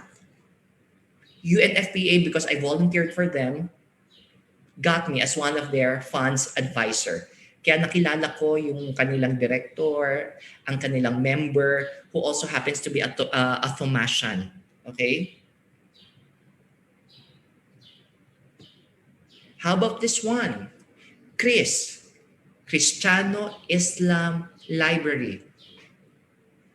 Kasi may iba pa rin na nag-iisip na hindi pwedeng magsama ang Kristiyano at ang Islam. Pero baka kahit sa library, pwede natin maipakalat na people of different values, of different races, of different religious beliefs can actually coexist, work together harmoniously. Let us know your causes, the causes you're advocating for, ha? Let us know your thoughts about what I'm talking about, okay? That would be very beneficial for me and for the team as well, okay? So think about one issue in your community that you are passionate about and the change that you want to happen. Example, dito sa lugar namin, siguro naging ganyan din sa lugar ninyo. I'm sharing so I hope you're also going to share your own experience and the ways by which you've stood up for your people and brought about change in your community, okay? So napansin ko, ang aming community leader sa barangay namin, dahil nga 24/7 may nagbabantay, especially nung kasagsagan ng lockdown, nakita ko puro styro, puro plastic ang kanilang ginagamit. Every time, breakfast, lunch, dinner, may merienda pa yan, meron pa yung mga break. Bawat kape, styro cup. So sabi ko, dahil kilalang teacher ako dito sa lugar namin at kilala rin nila yung mga advokasya ko, So sabi ko, Kap, I don't call our barangay leader chairman dahil babae siya. I'm also an advocate, obviously, sa mga mga binitawang konsulta kanina. I'm an advocate of gender equality. Um, so madidefeat ang pagiging advocate ko ng gender equality pag tinawag ko ang babaeng leader na chairman. So Cap ang tawag ko sa kanya, captain. That's more gender neutral.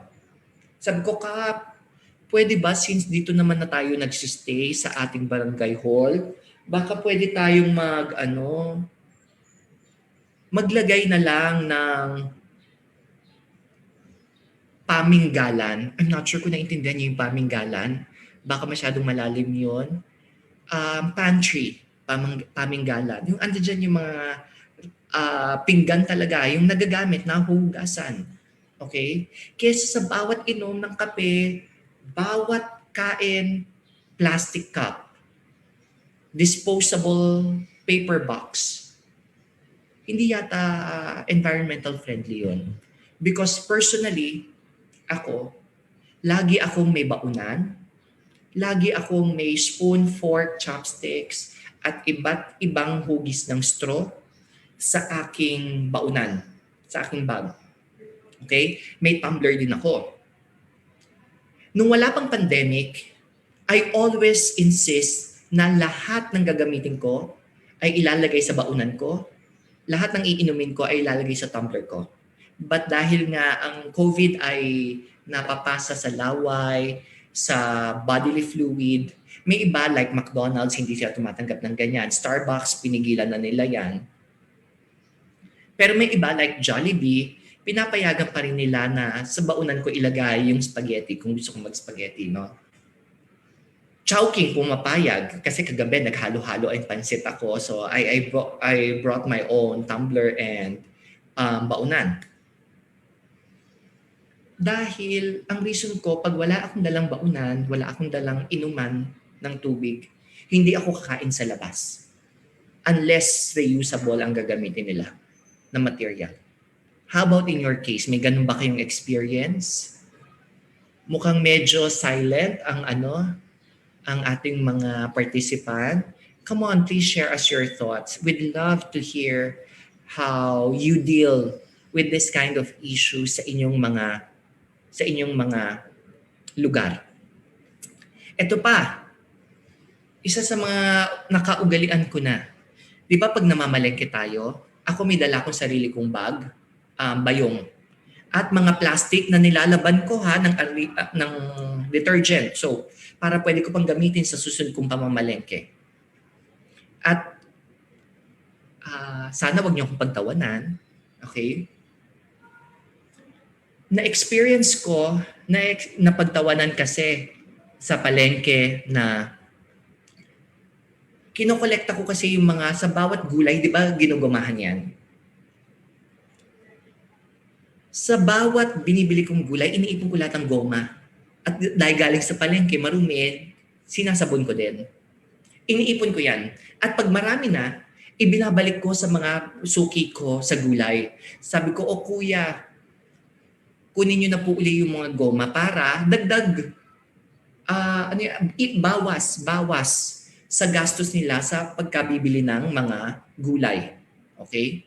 Yan yung aking paraan para makatulong sa kanila at para hindi bili ng goma, tapon ng goma. Okay, may nag-share na daw. Thank you.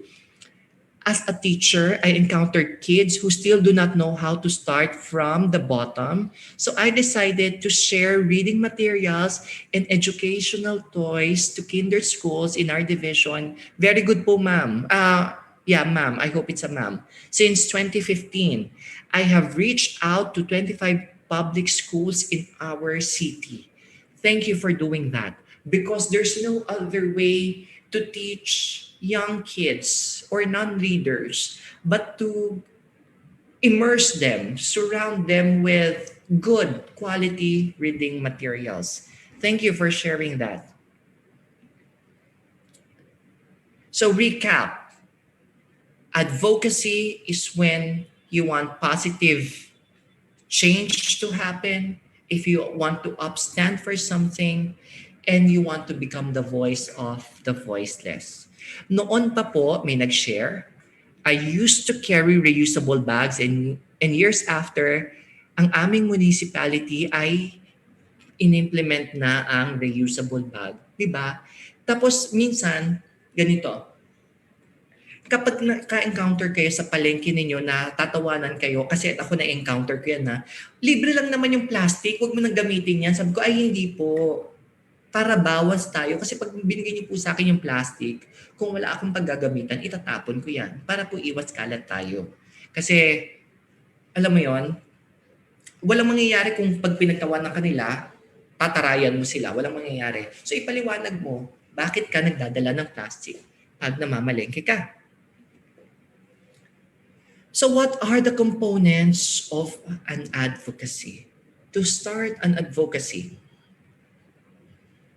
number one, I would suggest it has to be something that's close to you. Ako, lahat ng mga to, ito yung mga bagay na naituro sa akin ng magulang ko, na naituro sa akin ng school. Okay? Kaya, yan yung mga bagay na sinisimulan ko. Yung mga close sa akin at yung mga later on natututuhan ko. Kasi yung pagiging advocate ng PLHIV, hindi ko naman to alam until 2010. Nung may nagbigay sa akin ng leaflet and sinubukan kong basahin. And then, na-realize ko, oo nga no, kadalasan sa statistics, puro member ng LGBT ang nagiging biktima ng HIV. So from then on, I've started becoming an advocate for the PLHIV. And take note, kanina sabi natin biktima ng mga false information. Ako, nung pinost ko tong collateral na to on my social media page before, believe it or not, marami nag-akala na ako ay HIV positive. Did I feel bad about it? Did I take down my post? Did I stop becoming a PLHIV advocate? No. To be honest, it fueled me even more. Kasi kung mga kakilala ko nga at kilala ako, inakalang PLHIV na ako, may HIV ako, how much more yung hindi ako kilala? So mas lalo kong pinaigting ang pagpapakalat ng information dissemination on how to protect ourselves from PLHIV. Kasi ang dami nag-iisip hanggang ngayon. Even professionals, even PhD holders, trust me, naka-encounter ako ng PhD holder, iniisip na ang HIV ay sakit ng mga bading. Hindi po. Wala yan sa kasarian. No matter your gender, if you're risky, if you're careless, magkaka-HIV ka. May chance na magka-HIV ka. So, we have to build our advocacy network. Go for reliable partners, trusted partners. We have to begin raising awareness through our social media. And of course, let's bank on the power of hashtags. Build your advocacy network, because if you want to go fast, let's go alone. If you want to go faster, let's go together. Walang mangyayari kasi kung magkakanya-kanya tayo. Okay? Those people who are advocating for the same thing, I think, must come together and fight as one. Start building your network. Check mo, baka mamaya hindi lang ako ang nakakapansin na masyadong marami ng plastic na kalat. Let's partner with people. The wider our network, the more work we can do. Always remember that. Okay? This is supposed to be an activity, but in the interest of time, I'd like you to do this personally. If you are an advocate of something, try to search for networks, for organizations, for individuals who are also advocating the same causes as you do. Okay? And who knows, you might want to start a partnership or a network with them. Raise awareness through media. How do you do that?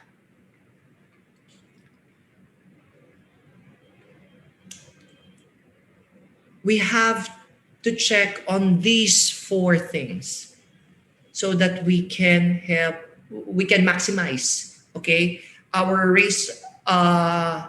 raising of awareness in the media. Okay.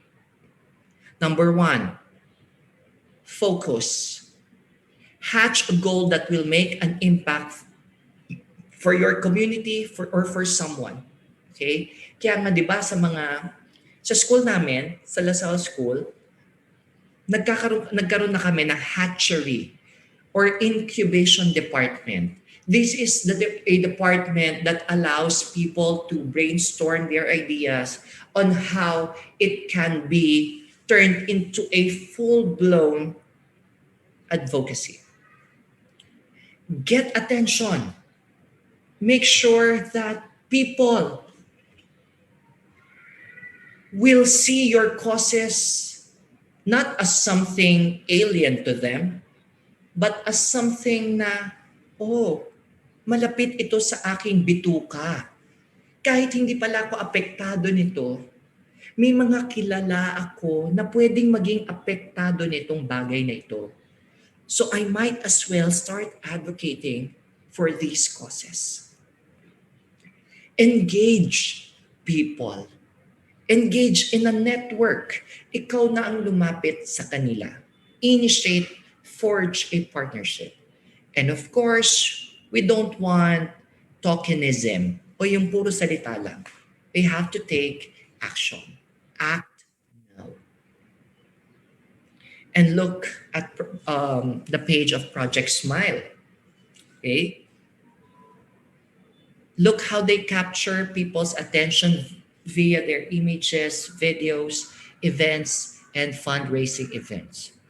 They're close to almost 10,000 following and likes. That's how you attract people attention and make people believe that your causes can also be their causes. So raise awareness through media, start exploring ideas on how you can better capture people's attention, and start the work from the ground going up. Start small. Take baby steps. Wala naman nagsisimula ng malaki agad eh. Sabi nga ng isang popular commercial, great big things start from small beginning. And of course, use the power of hashtag. Ito yung avenue ninyo to get the attention of people from all over the world by just a keyword, a phrase, or a sentence. Makukuha nyo ang atensyon ng mga kaparehong tao ninyo, mga tao na may kapareho ninyong advokasya. Use hashtags in your social media platform, okay? Para lahat tayo makakakuha ng atensyon, lahat tayo makakakuha ng different idea on how we can beef up our advocacy, on how we can strengthen our network, okay?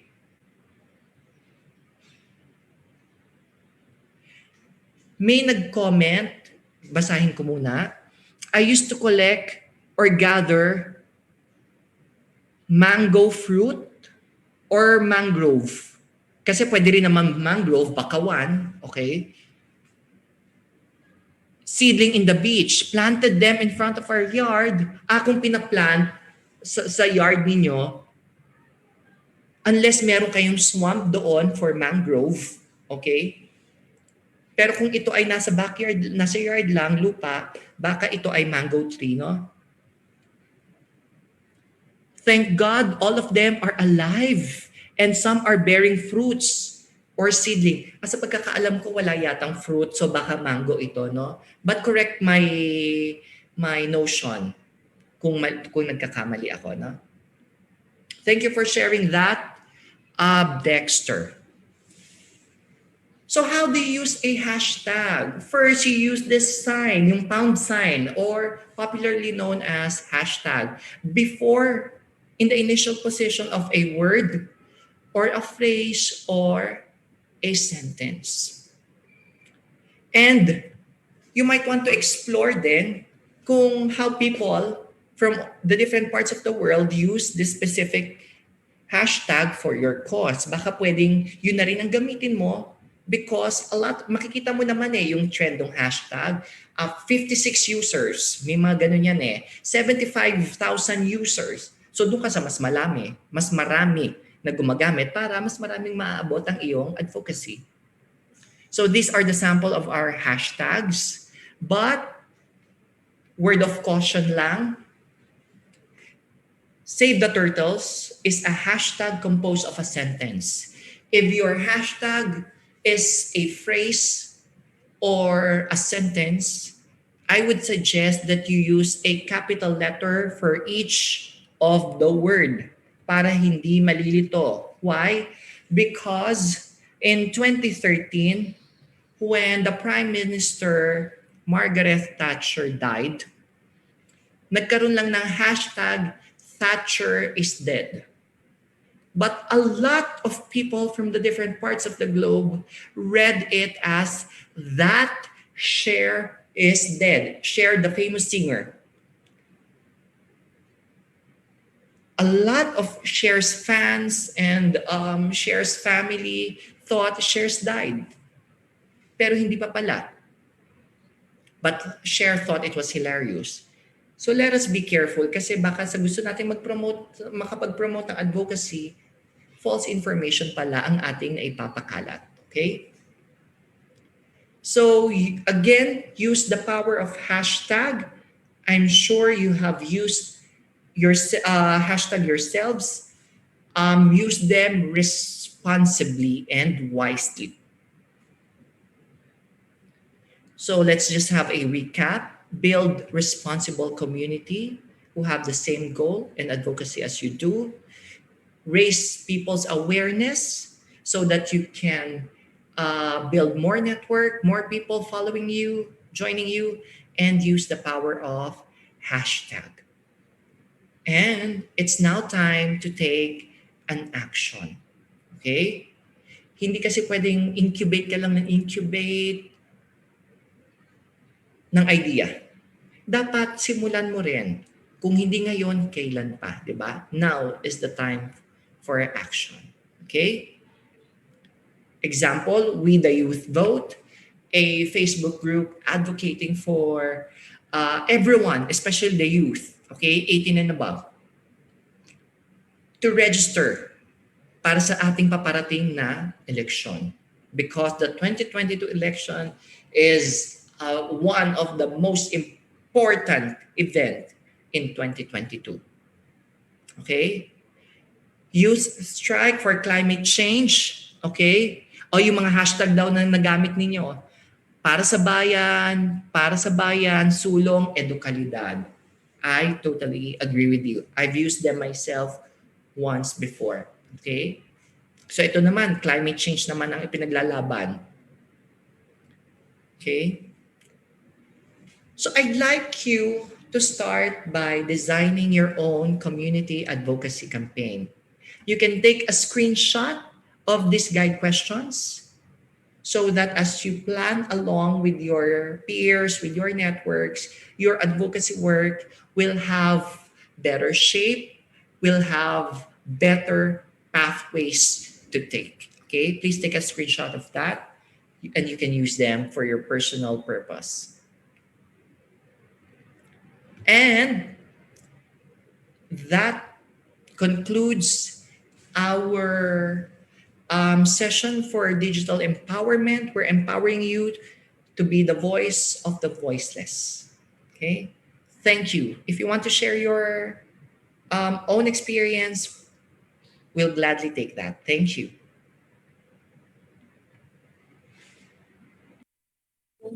Okay.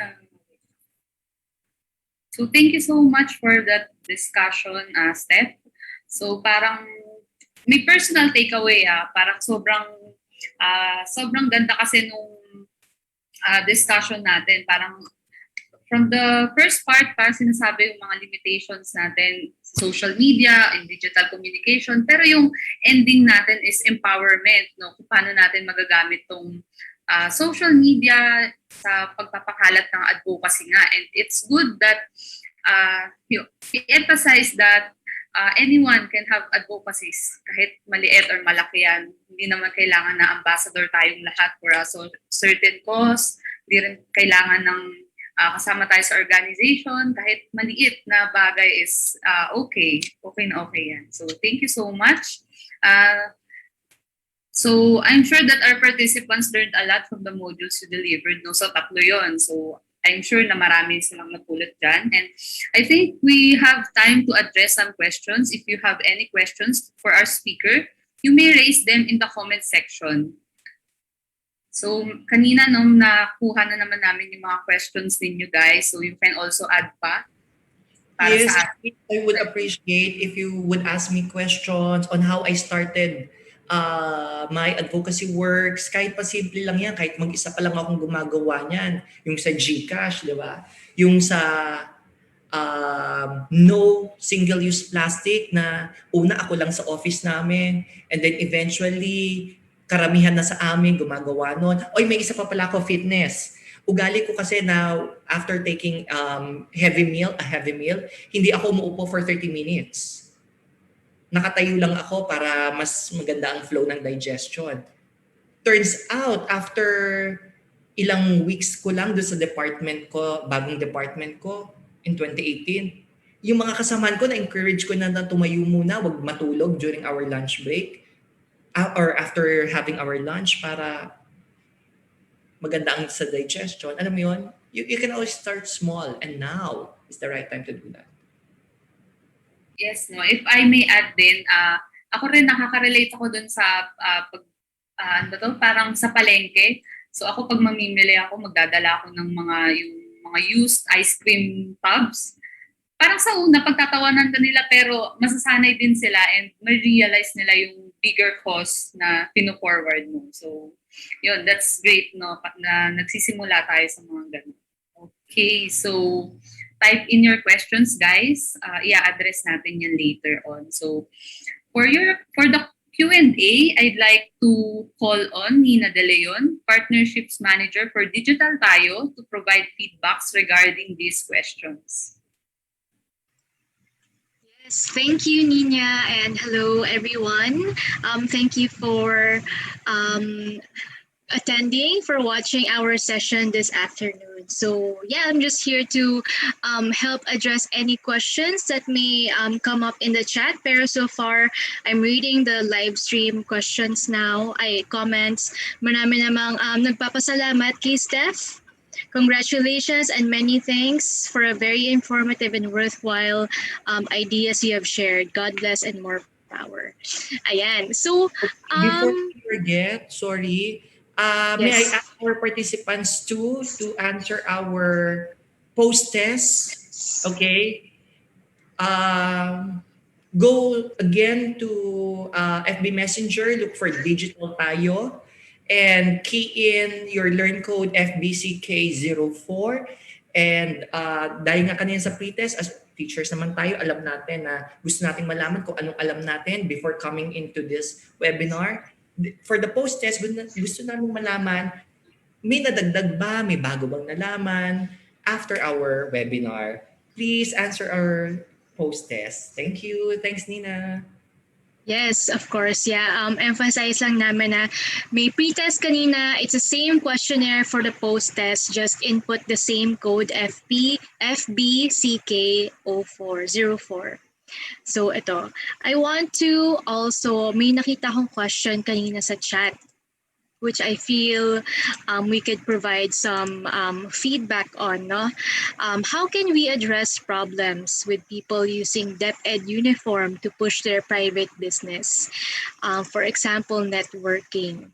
I guess Well, Steph, you can add after, no? But for me, yung idea ko about this, no, is when you're working for a company, any kind of company, may it be a private corporation or a government agency, it's important po to remember that regardless also when it comes to using social media at lalo nang nakapost sa profile niyo yung information na you're working for this so and so company, I think it's important for people to remember that they are representing the company or the agency, and it's important to also show yung what the values or what the company stands for, dahil nagre-reflect siya sa nagiging perspective or nagiging reputation nyo online. So if you're using your employment for a different purpose,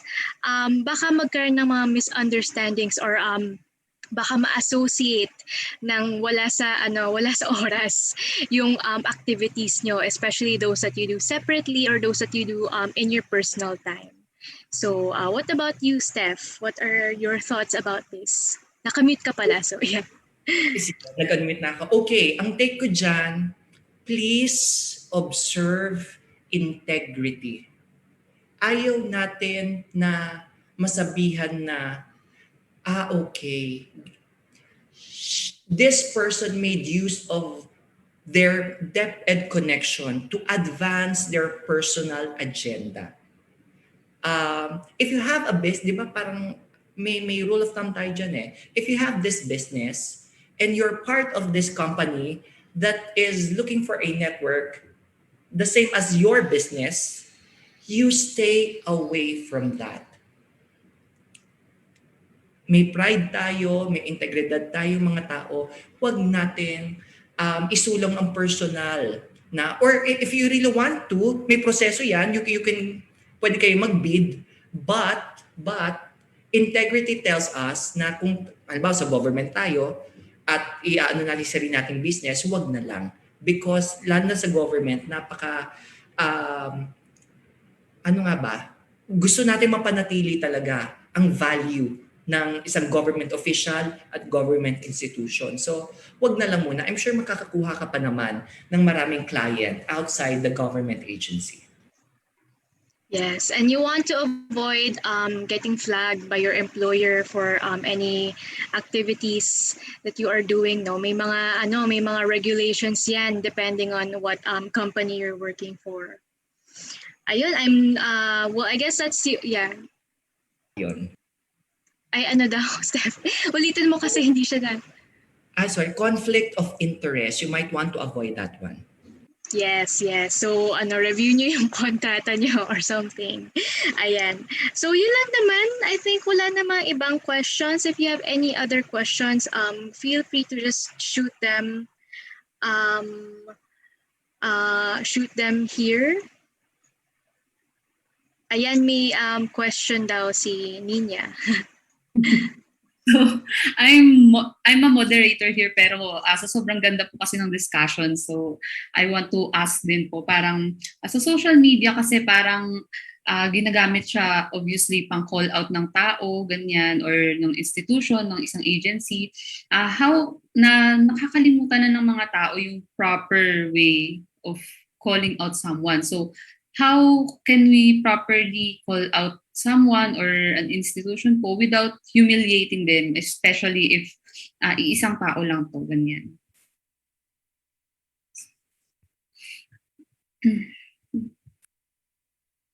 Go, Steph. Okay. Yeah. Game na. Nagkataon, sorry, medyo mayabang ako. I'm also handling organizational communication. Alamin natin ang proseso ng communication. You want to call out someone for their bad behavior, an agency for their disservice, is calling them out via social media, the appropriate manner. O kukunin mo ang email address nila for concerns, susulat ka ng formal letter para black and white, ilalahad mo doon ang iyong saloobin and send it to them, wait for their reply, and Perhaps and hopefully would you'd have negotiation or peaceful talks with them. Ano bang mas gusto mo? Nasanay kasi tayo na na the T word. Pwede ba magbanggit ng radio show? Hindi.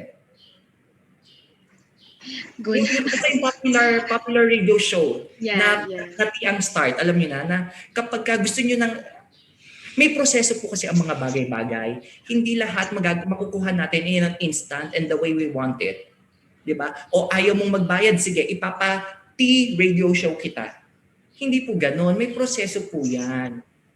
May barangay level, may email level, may lateral, may vertical line communication, may diagonal communication. Alamin po natin yung paraan. Communication channels. Thank you. Yes.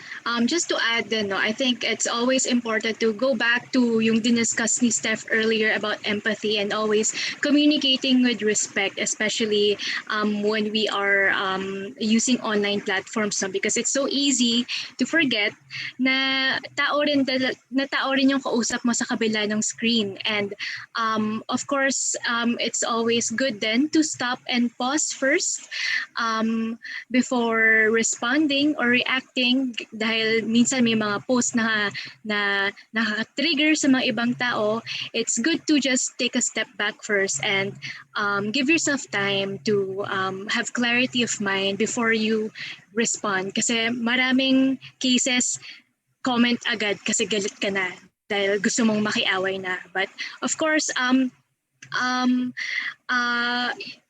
with the act of canceling someone can also have its own consequences to people. So yeah, just remember to communicate with respect. And yung mga tulad ng mga sinabi ng mga nag-comment dati dun sa mga how will they react on the message that is sent to them, they will send a PM na lang, private message na lang muna para makausap ng maayos. So hopefully that's something that we can practice even with people na we don't agree with online. Yes. Okay, so thank you po. May mga questions pa po sa live stream. Ano na lang, may nagpapa-clarify lang ng post-test. So yung instructions dun po ay baka siguro mga hindi naka-tune in kaagad, no? Punta po kayo sa Facebook Messenger nyo. Hanapin nyo si Digital Tayo na account. Green po yung icon niya. So you just select that account and send them a message. May mga prompt lang yun doon na get started. And then you can input the learn code FBCK04. And then tuloy-tuloy na rin po yun hanggang post-test. And of course, the evaluation link later po ipopost din po natin sa group na to sa Digital Tayo sa DepEd page, so that you can answer the evaluation form and receive your post-training certificates.